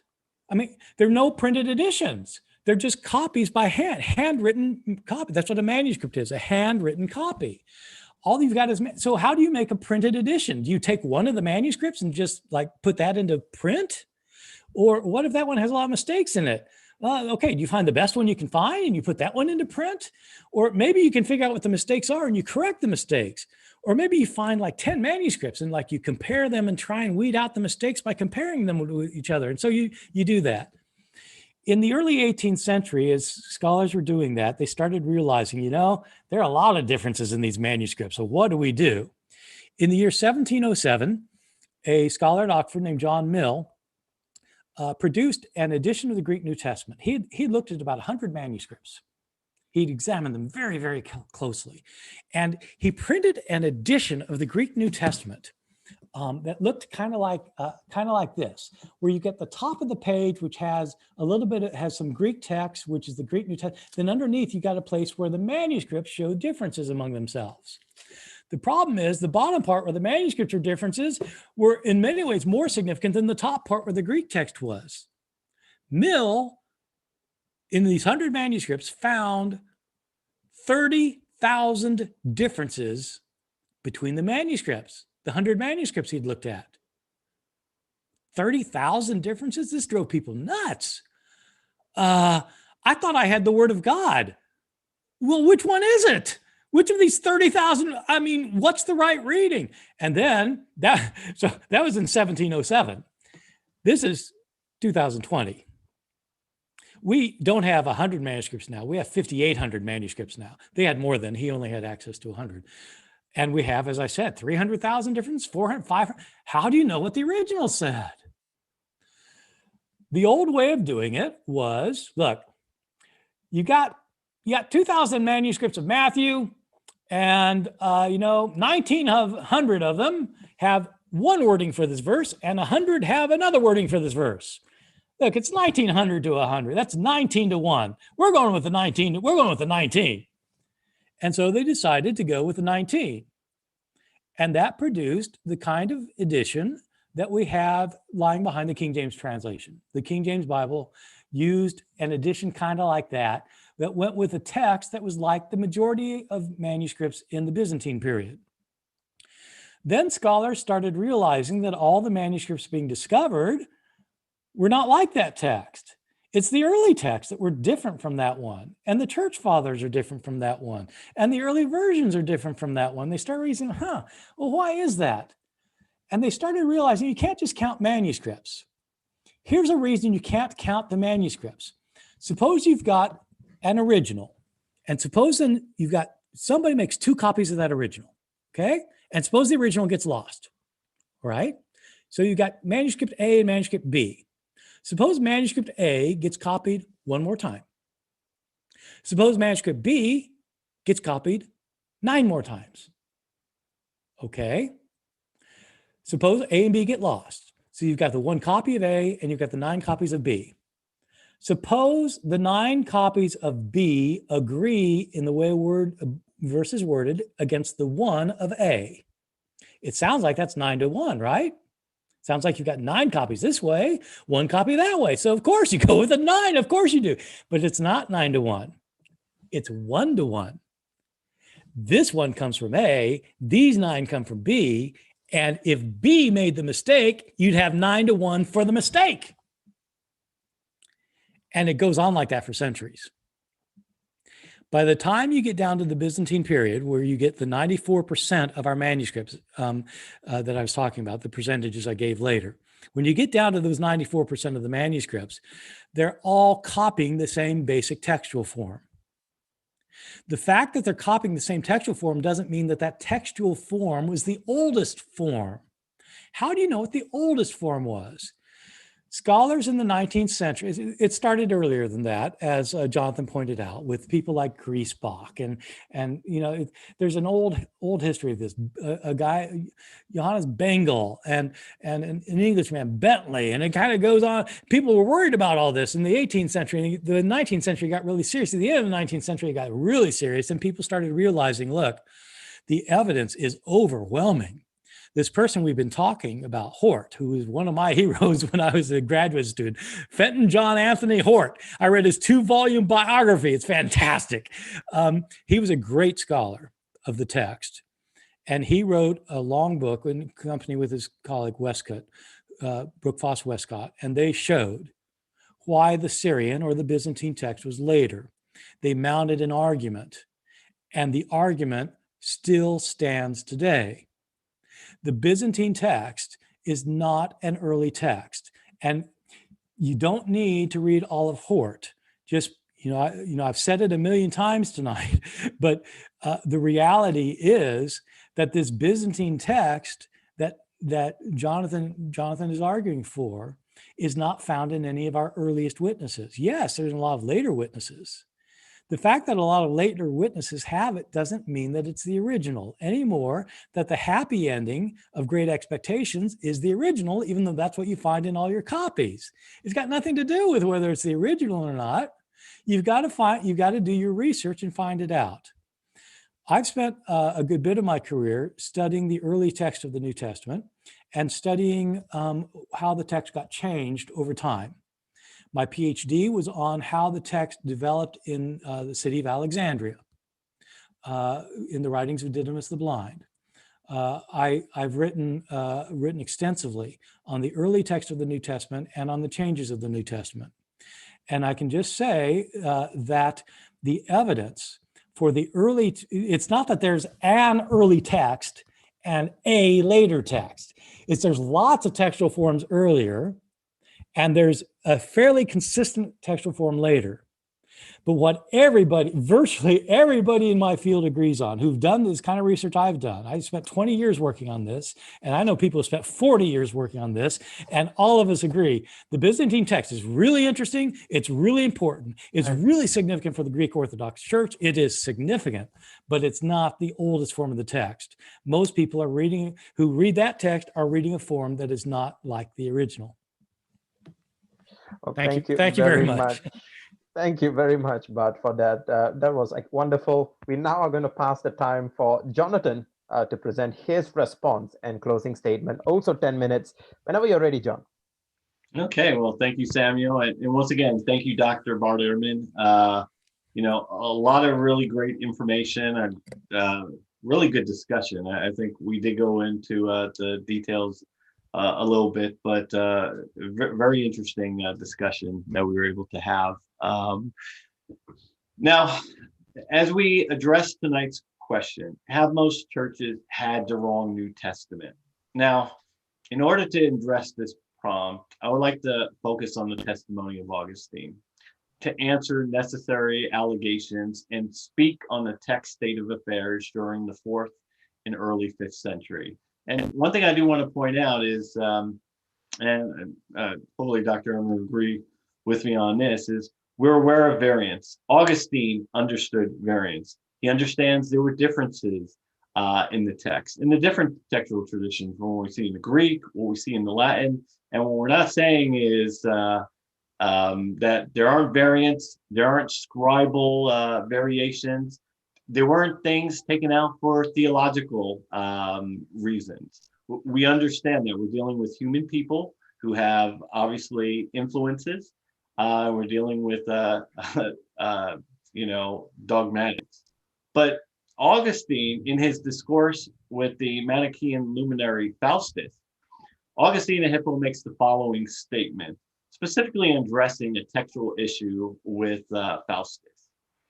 He makes a statement, who would be so blind to passion as to deny the ability of the churches of the apostles, a community of brethren as numerous as they were faithful, to transmit their writings unaltered to posterity, as the original seats of the apostles have been occupied by a continuous succession of bishops to the present day.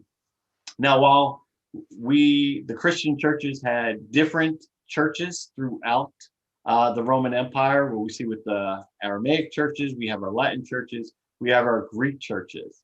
And while I'll definitely admit that in the 4th century, the text represented at Antioch is obviously going to disagree with Jerome's Vulgate, and maybe what Augustine had in North Africa would also agree.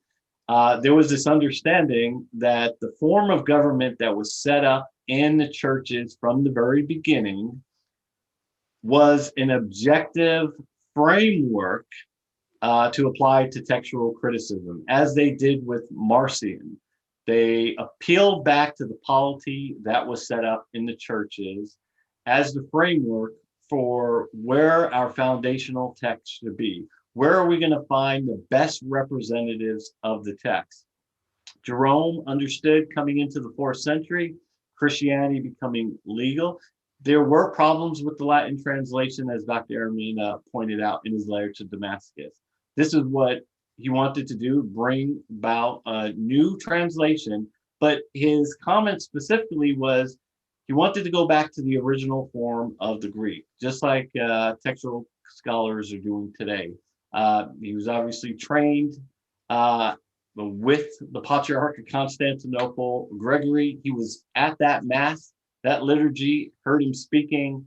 He obviously was well aware of Didymus all over the ancient world, and he set out to do this as well. And the type of text represented from Jerome, who had a full team and was also vetted against Augustine, they believe were the most faithful representatives of the text form.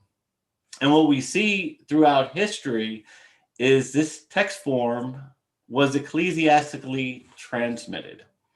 And some of the problems I have with the theories, starting with Hort, then moving down to Kenyon, and what we see in the modern scholarship is, while they all agree that the Byzantium text form is inferior, it's secondary, it's later, the theories or the premises that they are basing the inferiority of the Byzantium text have yet, from what we've seen from Bertzel, looking back at Hort's theory, all these theories have sort of come apart. And when we see statements from Michael Holmes that says we have a very incoherent view, the question is, why don't we go back to what the churches said they did and how they preserved it? And why are we rejecting the church texts for texts that we can't establish the provenance of? And we know that documents from the ancient world included all different types of textual traditions that existed out there from the 2nd century to the 3rd century on up. What I set out to discuss tonight is that the writings in the Fathers that we do see where they refer to these earlier forms is just, when we think about it, you don't start off as bishop. You have to start off with some text. That doesn't mean you get to walk into these official churches and get the text. We understand that the policy of the Roman Empire was looking for these texts. The Diocletian persecution of the Christians went specifically after their texts. The churches knew they had to be very protective of it. The whole Donatist heresy was about bishops who had turned over their texts during the Diocletian persecution. They shouldn't be recognized anymore. So not only they had the polity, but they took strong aims to preserve the text. And what we see coming out of the 3 great witnesses of the ancient churches, being the Aramaic, we see with the Peshitta. We have another great witness there in the Vulgate. And what we see coming out of Antioch and Constantinople, churches that go back to the original, they would have been the successors of those copies. So the natural assumption is that this text form goes back. With that being said, I do want to thank Dr. Ehrman for this conversation. It's been great. I do eventually want to find out if he was a 1928 or a 79 edition of the Book of Common Prayer. But 1928. Are you kidding me? Yes. There we go. But once again, I want to thank Dr. Ehrman for an excellent conversation.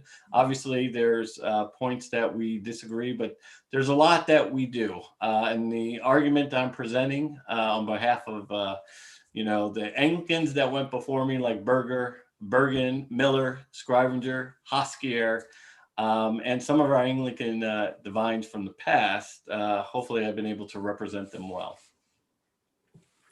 Well, thank you very much, Jonathan, for that. And also, really thank you both, actually, very much, Bart, as well, for that amazing debate. And with that, ladies and gentlemen, we come to the close of the formal part of this debate. We are going to go to the Q&A session in just a minute.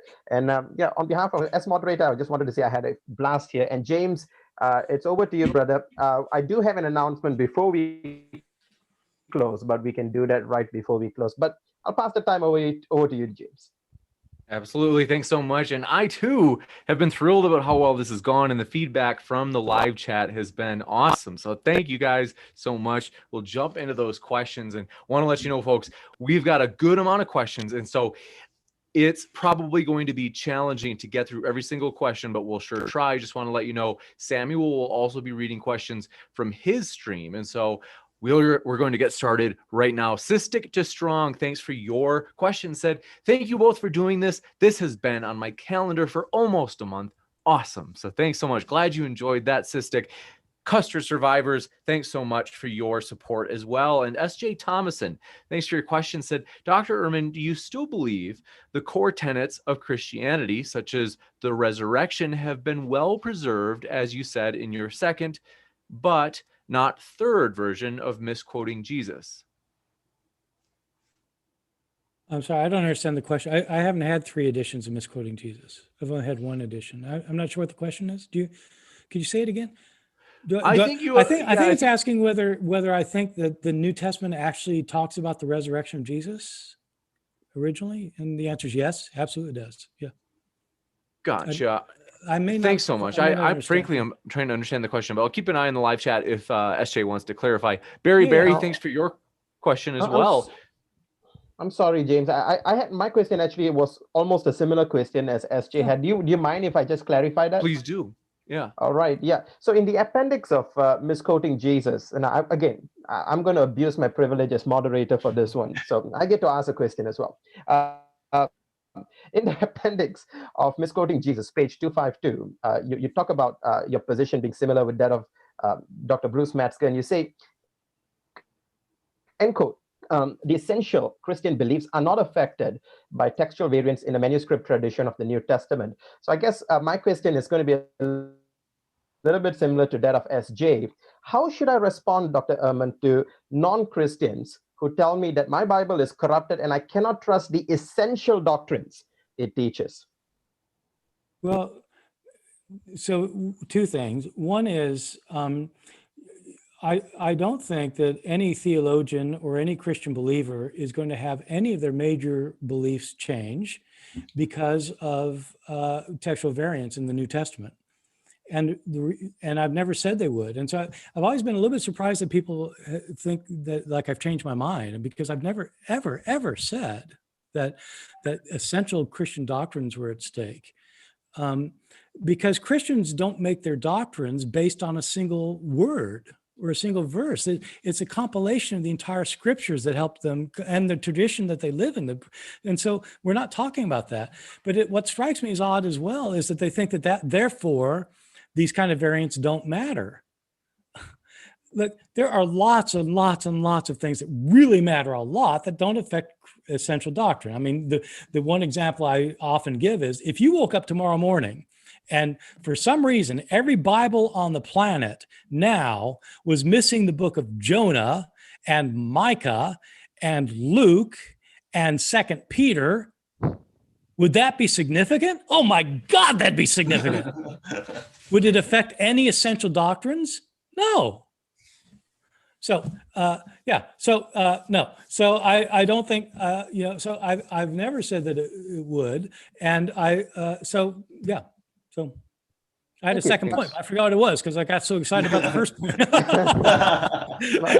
Anyway, my question was how you would respond. How should I respond to someone who said that? Oh, yeah. No, this is the more important point. This is more important. How do you respond if somebody says, therefore, you can't trust your New Testament?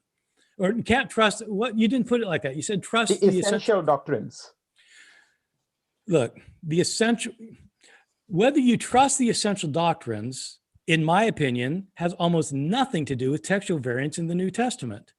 Knowing that the New Testament tells that Jesus got raised from the dead you might not like to hear this, but my Anglican friend here might be happy with it. You would believe that even if you didn't have a Bible, because you're in a Christian church and that's what they say. So your belief isn't based, you do not believe in the Bible. And so the doctrine is either true or false, no matter what the Bible says. That's my point. It's true or false. No, so the fact that there are variants in the Bible has no bearing on whether you should believe the essential truths of Christianity. No bearing, zero bearing. And people seem to think it does because people are growing up fundamentalists and they think, well, if it's not in the Bible, it can't be true. Okay, well, Newton's theory of gravity is not in the Bible either, but it's true. The fact that something isn't in the Bible has nothing to do with whether it's true or not. And if it is in the Bible, that doesn't make it true. You have to figure out if something's true based on other things, not on whether it happens to be in the right textual variant or not. Sorry, I got carried away. James. Anyway, thank you, James. I pass the time back to you. No problem. We'll Thank you, jump Dr. to. Ehrman. Thanks, Barry, for your question as well. Said, I enjoyed Dr. Ehrman's lecture series on how Jesus became God from a historical perspective. I am similarly interested in the historic origins of the Holy Spirit. Can Dr. Ehrman recommend or write any sources on this topic? I haven't written anything on it, though people have often asked me to. And it's a logical question because my book on how Jesus became God does try to explain where the Trinity came from. And the idea is that Jesus was not originally considered to be God during his lifetime, but eventually they did consider him God. But then you've got the other God, kind of like his father. And so you've got God the Son, you got God the Father, and then Jesus says, well, the Spirit's going to come after me, the Comforter, the Paraclete, and he's going to. So you got the Paraclete, you got the Spirit, you got God, so you got these three beings, and they're all God, and like you only got one God. So how's that work? You got one God, you got three gods, you got one God. Yeah, okay, got them both. So so the Spirit makes sense. I've never written on it. There's not nearly as much discussion about it in the early Christian sources, which is the reason I haven't really talked about it. It simply is not an issue in the period that I'm an expert in, which is basically up into the middle of the 4th century. It just is not a burning issue in Christianity, and so I haven't dealt with it. Is there a good book about it? Well, there might be, but I don't know what it is. But that's the kind of thing that I do with how Jesus became God, like a regular old book for people trying to figure out how the Spirit got into this. I mean, people like me can explain it, but I don't know of a book on it. You bet. Sorry. Thanks so much. And Jamie Russell, thanks for your question, said, so did the Byzantines add parts to the original, and when and who for Dr. Ehrman? When and who? Yes, well, no, actually the surprising answer is kind of no. I mean, this is a tricky question. So the deal is that the people who are creating the Byzantine text, when they are copying their text, they almost always are not inventing something new. They're almost always expanding based on the larger forms of the text earlier, or changing on basis of the text earlier, or omitting on the basis of texts earlier. They end up with this kind of distinctive configuration. It's kind of like saying, you have you've got a I don't know what you've got. You've got a scrapbook that has different kinds of pictures in it, and some people make different kinds of scrapbooks. But the Byzantine editors, they had the stuff available to them, but they put it together in a unique configuration. I don't know if that makes sense. So it's not that the Byzantine text invented the story of the woman taken in adultery. It's in a 5th century text. It's not that they invented the story of the last 12 verses of Mark. It's in earlier manuscripts. You could go down the whole list. But what's different is they put them all together into this configuration that's the Byzantine text. And so, no, they're using older elements. Who and when, we don't have a who and when. That's the whole point. We don't have a who and when. I mean, just like we don't have a who and when for most of history, I'm afraid. And yet history did happen. You bet. Thanks so much. And language and programming, thank you for your question. Asks, does Dr. Ehrman still stand behind his thesis in Orthodox corruption and elsewhere that it's impossible to establish the autographs due to a lack of MSS? Yes, I absolutely do. We don't know the originals. We can take very good guesses and we act as if we know the originals. But my view is that anybody who says we can know the originals doesn't understand our situation. Whoever wrote Mark's gospel wrote it. Somebody copied it. Somebody copied the copy. Somebody copied the copy. We lost all those early copies. The first copy we have comes to us from about the year 220, and it's got fragments of 8 of the 16 chapters. We don't have a first complete copy of Mark till probably 370 or so, the mid 4th century. That's the first time we have a complete copy. So you say, well, we must have the original because you've got these thousands of manuscripts that say this. Well, yeah, but these thousands of manuscripts weren't all copied from the original. And so how do we know what the original said? What if the first copy of Mark made mistakes and the original got lost, and then every other copy came from the copy that had mistakes in it? Then every copy would not go back to, it'd go back to the mistaken copy. And so how would you know? I'm saying we can't know. Can we give a pretty good estimate? Yes. Can we be reasonably sure about most places? Yes. Are we sure about every place? Absolutely not. If we were sure of every place, there would not be a need for textual scholarship, and you wouldn't have hundreds of textual scholars disagreeing because we would know. The fact that scholars can't even agree, what does this verse say? What was this verse in there? Was it not in there? Was this verse? The fact they can't agree shows we don't know. You bet. Thanks so much. And Cystic to Strong, appreciate your question, said, for both, was the book of Revelation considered authentic early on? And what are our best sources for its rightful canonization? Jonathan, go ahead. Okay.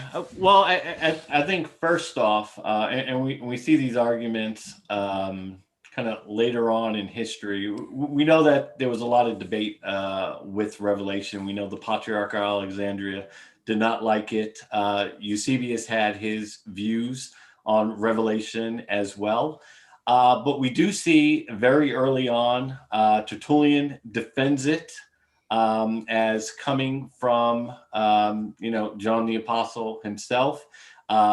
In his book against Marcion, Tertullian does appeal to the apostolic churches to say, we know the churches of John, and the churches of John and the bishops that presided over those churches all independently witness that John is the author. Obviously, Irenaeus, who was from Smyrna, did have a lot of interactions with Polycarp, who Tertullian says John appointed over that church, also defended Revelation as well. And the issue really comes up later on in kind of the end of the 4th and or in the 4th and in the 5th century.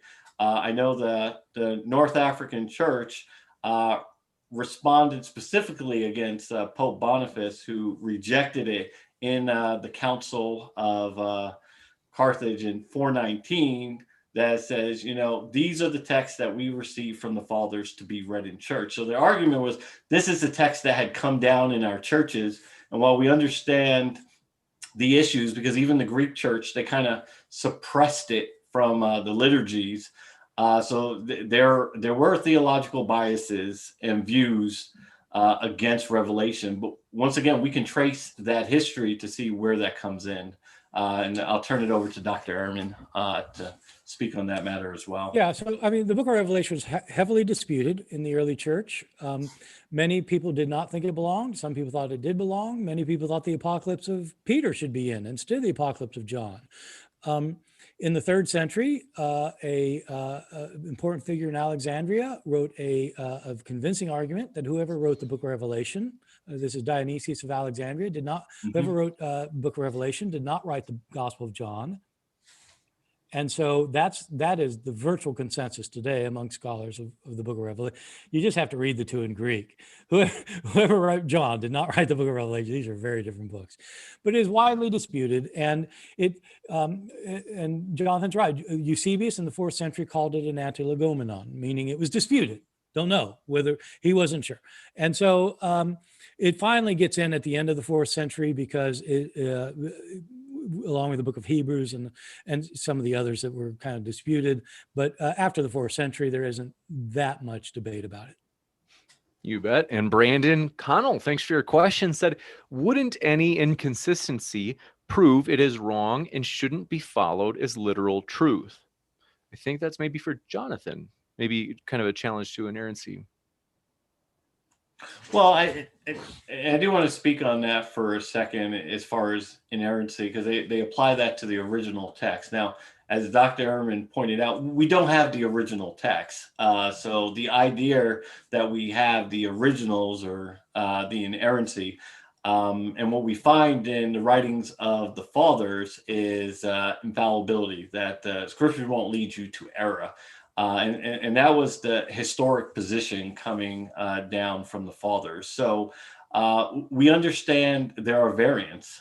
There's variants in the Vulgate, in the Byzantine text, in the Peshitta. There's obviously problems there. It doesn't have certain books, so we understand that these differences occur. And, I always look back to Lorenzo Valla, who really spawned the TR movement in my own mindset, because he looked at the Vulgate. He took 4 Vulgates. He took Greek texts. We know Constantinople just got sacked. All the Greeks are coming over. And Lorenzo Valla, who's sort of a little hero of mine, he looked and he noticed that there was these differences in the Western text and in the Greek text. And this prompted Erasmus and Cardinal Jimenez and this whole movement to correct this. So that's what they were trying to do. They were trying to reconcile those differences. So is that destroying inerrancy? Well, we don't have the originals. What we have is copies. And what we're trying to do is take the available copies we have. And even though Dr. Ehrman and I will disagree on what that foundational text is, here's what we're trying to do. This is what Jerome was trying to do. Cardinal Jimenez was trying to do. Erasmus, and even the scholars of the King James were trying to do. So I'll turn it over to Dr. Ehrman so he can comment. Yeah, I'd like to answer too, because I have a different answer. It sounds like this person is saying, look, if the Bible has an inconsistency in it, let's just throw it out. And I don't get that. I mean, if you're talking to your friend and your friend contradicts himself about something, which happens, roughly every day, does that mean you don't talk to your friend anymore?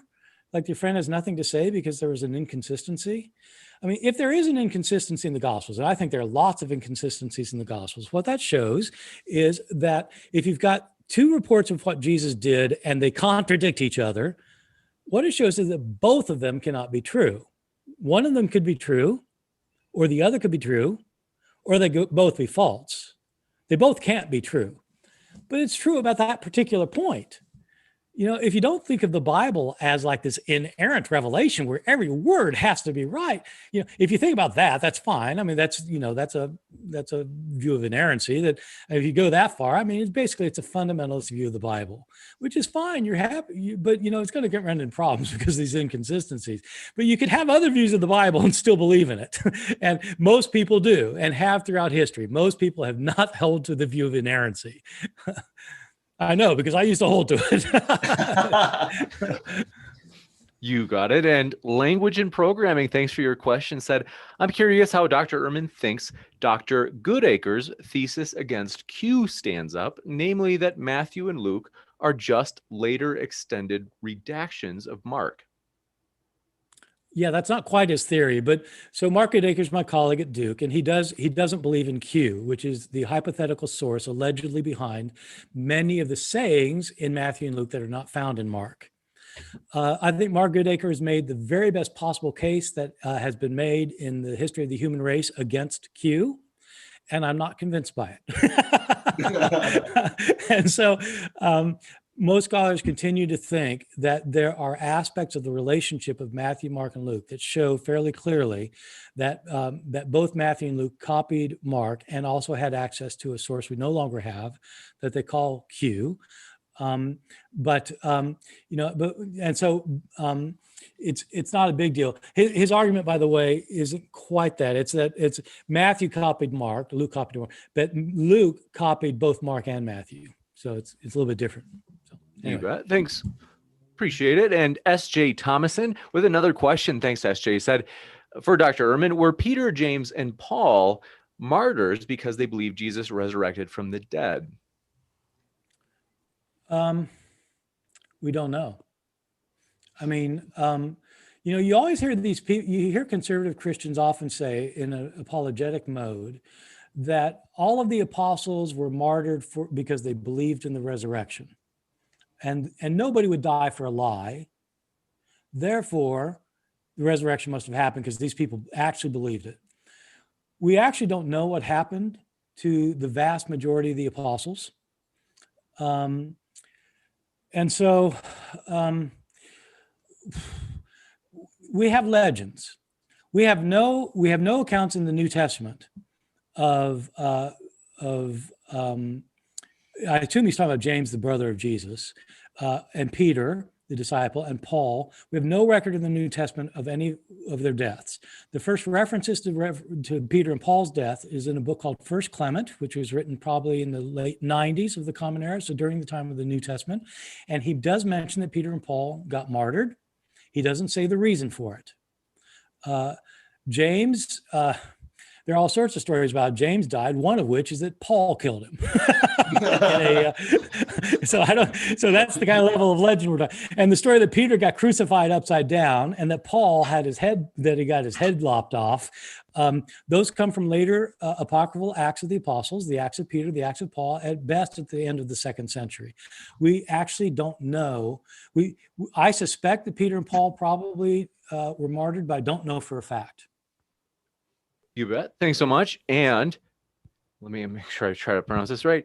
Helanthus, thanks for your question, said, for Dr. Ehrman, is there a happy ending sentiment in the version of the New Testament that you're arguing against that is analogous to the one in Great Expectations that would have contributed to its standardization?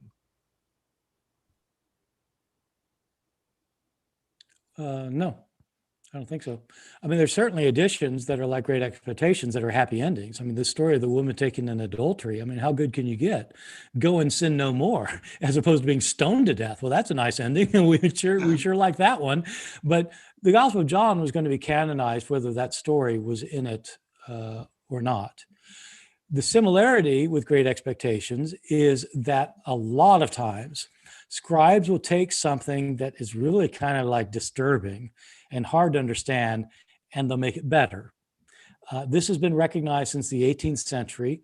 Textual critics, starting with especially Johannes Bengel, argued that if you've got a verse worded two ways, and one way just is like, oh my God, really? And the other is like, oh, that makes sense. Then the oh my God, really is probably the original text, because which one is the scribe going to change? Is he going to change the one that makes sense or the one that's like, oh, really? Just as an example, Mark chapter 1, verse 41. A leper comes up to Jesus, asks Jesus, please heal me. Jesus in the common text says, Jesus, feeling compassion, reached out his hand and says, I'm willing, be healed. And he heals him. But in one of our very old manuscripts, it doesn't say that. It says, the man comes up and said, please heal me. And it says, Jesus getting angry said, I'm willing, be healed. Getting angry at this poor leper? What the world? Well, yeah, of course scribes wanted to change that one. I mean, it didn't make any sense. But so you do have, kind of difficult things get changed into easier things all the time, but it didn't lead to this standardization, no. Thanks so much. And Laura Robinson, thanks for your question, said, question for both speakers, define in what sentence, I think it's maybe define in one sentence what the, quote, right New Testament, unquote, is. Also, hi, Dr. Ehrman. Is this Laura Robinson from Duke?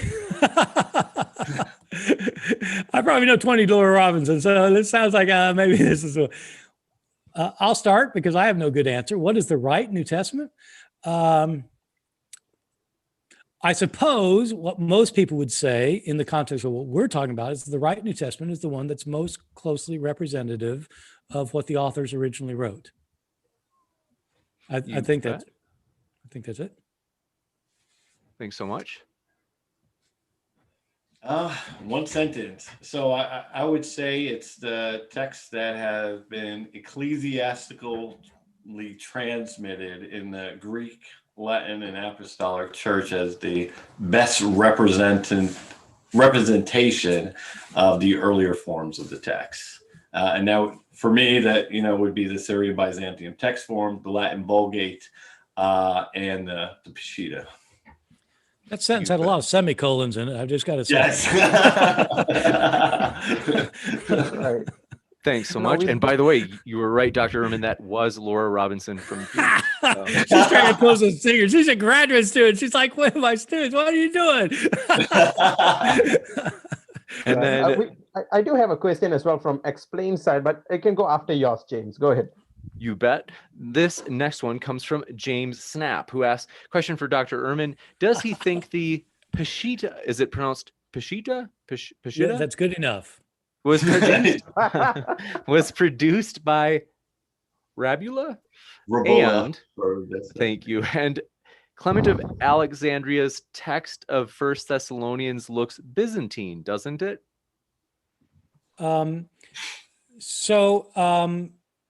In response to the first question, I don't think so. No.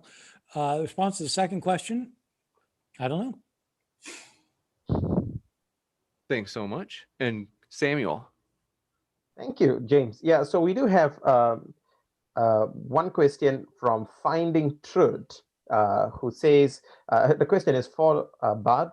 He says, how much percentage of the text can be reconstructed? I guess that's the question. Yeah. How much of the text can be reconstructed? Yeah, people ask that a lot. And the How answer much is percentage? I'm sorry. Yeah, sorry. Yeah, what percentage? Yeah. The answer is we have no idea. It's funny because people will say things that they're crazy. And really smart people. I mean, really smart will say crazy things sometimes. And you got to kind of pay attention to what there's. People will frequently say things like, we have reconstructed 98% of the Greek New Testament. And what they mean by that is we know that 98% is exactly like the original. Well, tell me, how would we know that? The way you would know that one text is 98% the same as another text is if you've got both texts and you compare them word for word, and 98 out of the 100 words are the same. That's how you know. That's how you do 98%. So you've got our text, and you're going to show that it's 98% like what? What are you comparing it to show that 98 out of 100 words are right? You don't have the other thing. And so it's a guess. I mean, I'm sure most of what we've got in the Greek New Testaments used today, which are not like the Byzantine New Testament, but the Greek New Testaments everybody uses today, the scholars use today, are really close in most places. But there are significant verses that vary, some that matter a lot, some that affect the entire meaning of a passage, some that affect the entire meaning of a book. I would argue that whether here's a surprising one. Did Luke, the Gospel of Luke, have a doctrine of the atonement? Did Luke think that Jesus' death was an atonement for sins? It hangs on a verse, two verses that in sequence, whether they were in there or not. Pretty important. But it's only two verses, however many verses are in Luke. So it's not, most of Luke you can count on, but it's the ones you can't count on that you kind of wonder about.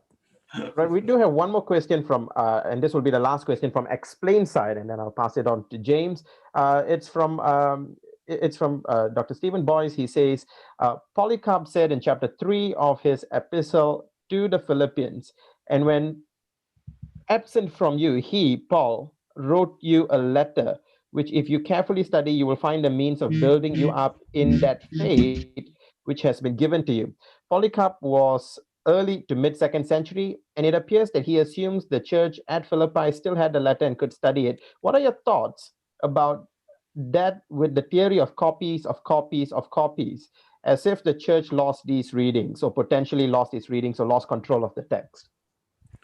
Yeah, no, it's a great question. But I think I disagree with the premise a little bit.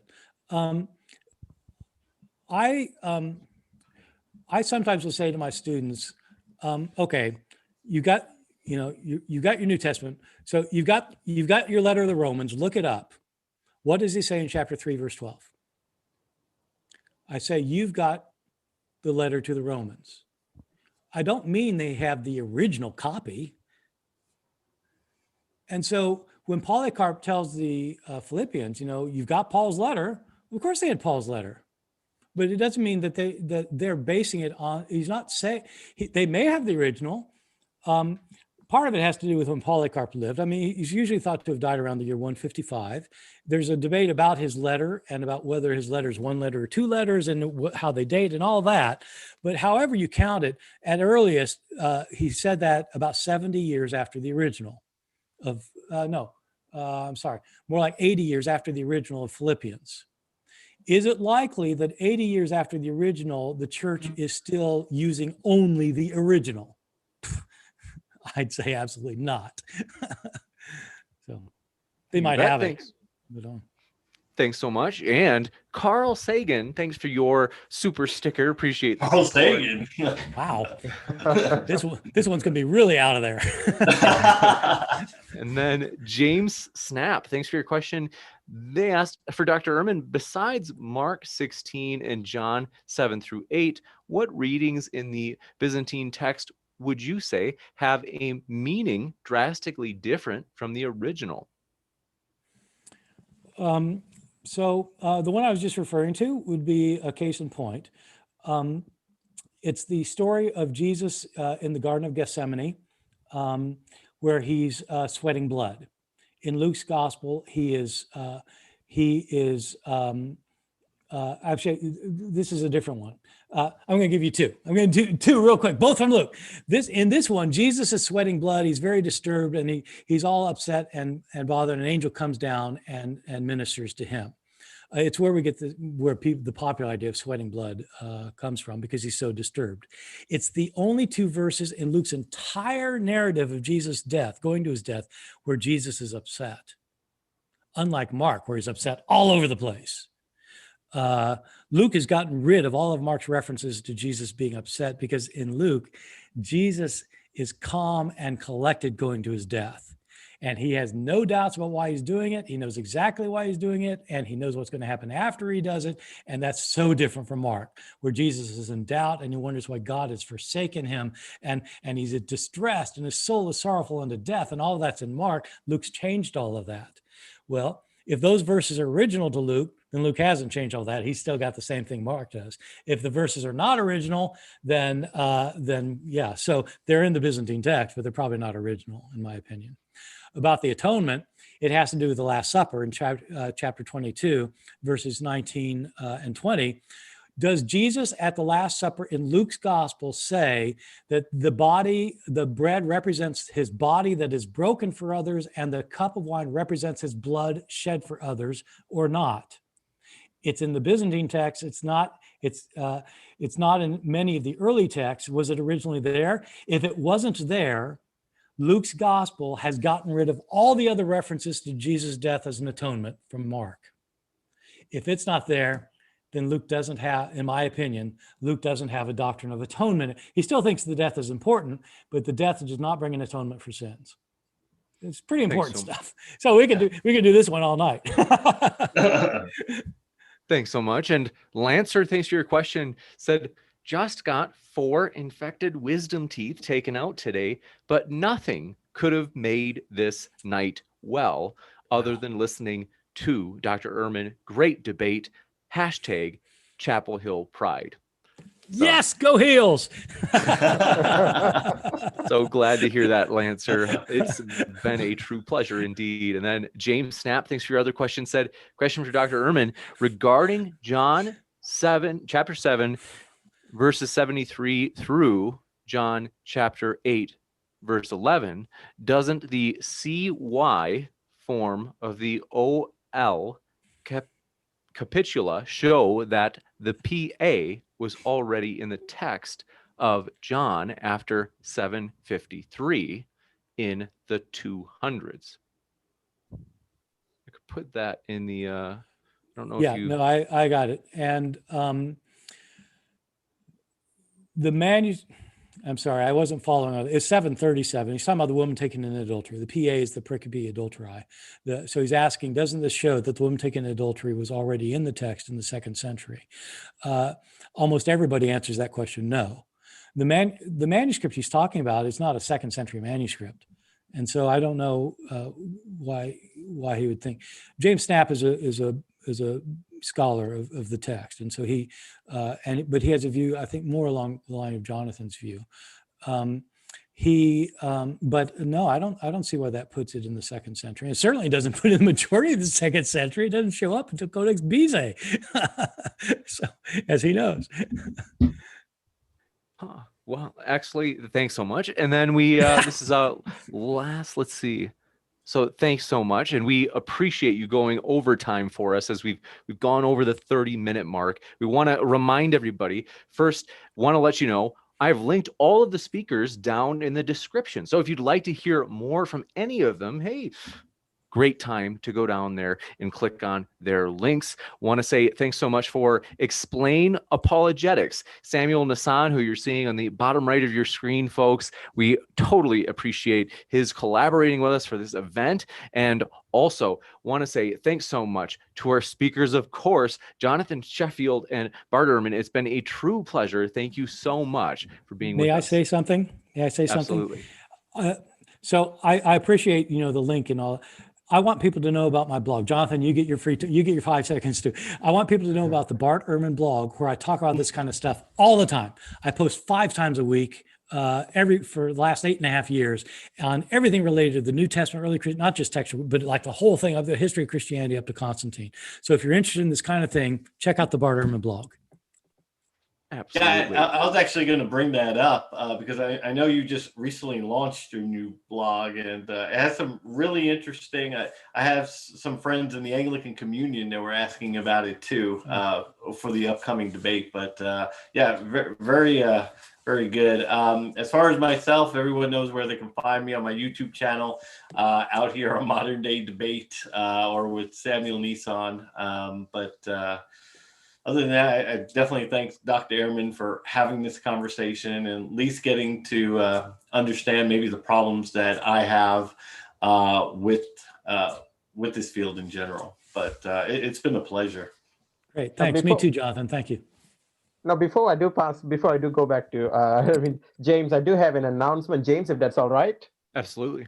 Yeah, thank you. The announcement we have is that if you've enjoyed this debate, we're actually going to have a review of this debate. That's coming up on Sunday, 9 p.m. Eastern. For those of you in the United States, I repeat, Sunday, 9 p.m. Eastern. I will get, if James is all right with it, I will request James to put the link to that in the description box of this video, if he's agreeable to it. We will have a review of this debate together with Dr. Stephen Boyce, and we may have another panelist. We'll update on that as well. That's going to be 9 p.m. Eastern this Sunday, a review of this debate. And for those of you watching in Asia, it's going to be 9 a.m. Monday morning. So, and on my part, I've been the person really liaising with both Jonathan and Dr. Ehrman, and I have to say it's been fantastic getting to know Bart. And of course, Jonathan, I knew him way before this. He's been so kind. Bart has been so kind in everything that our exchanges and all that. So thank you both very much. And this has been a great privilege for me to be doing this alongside James.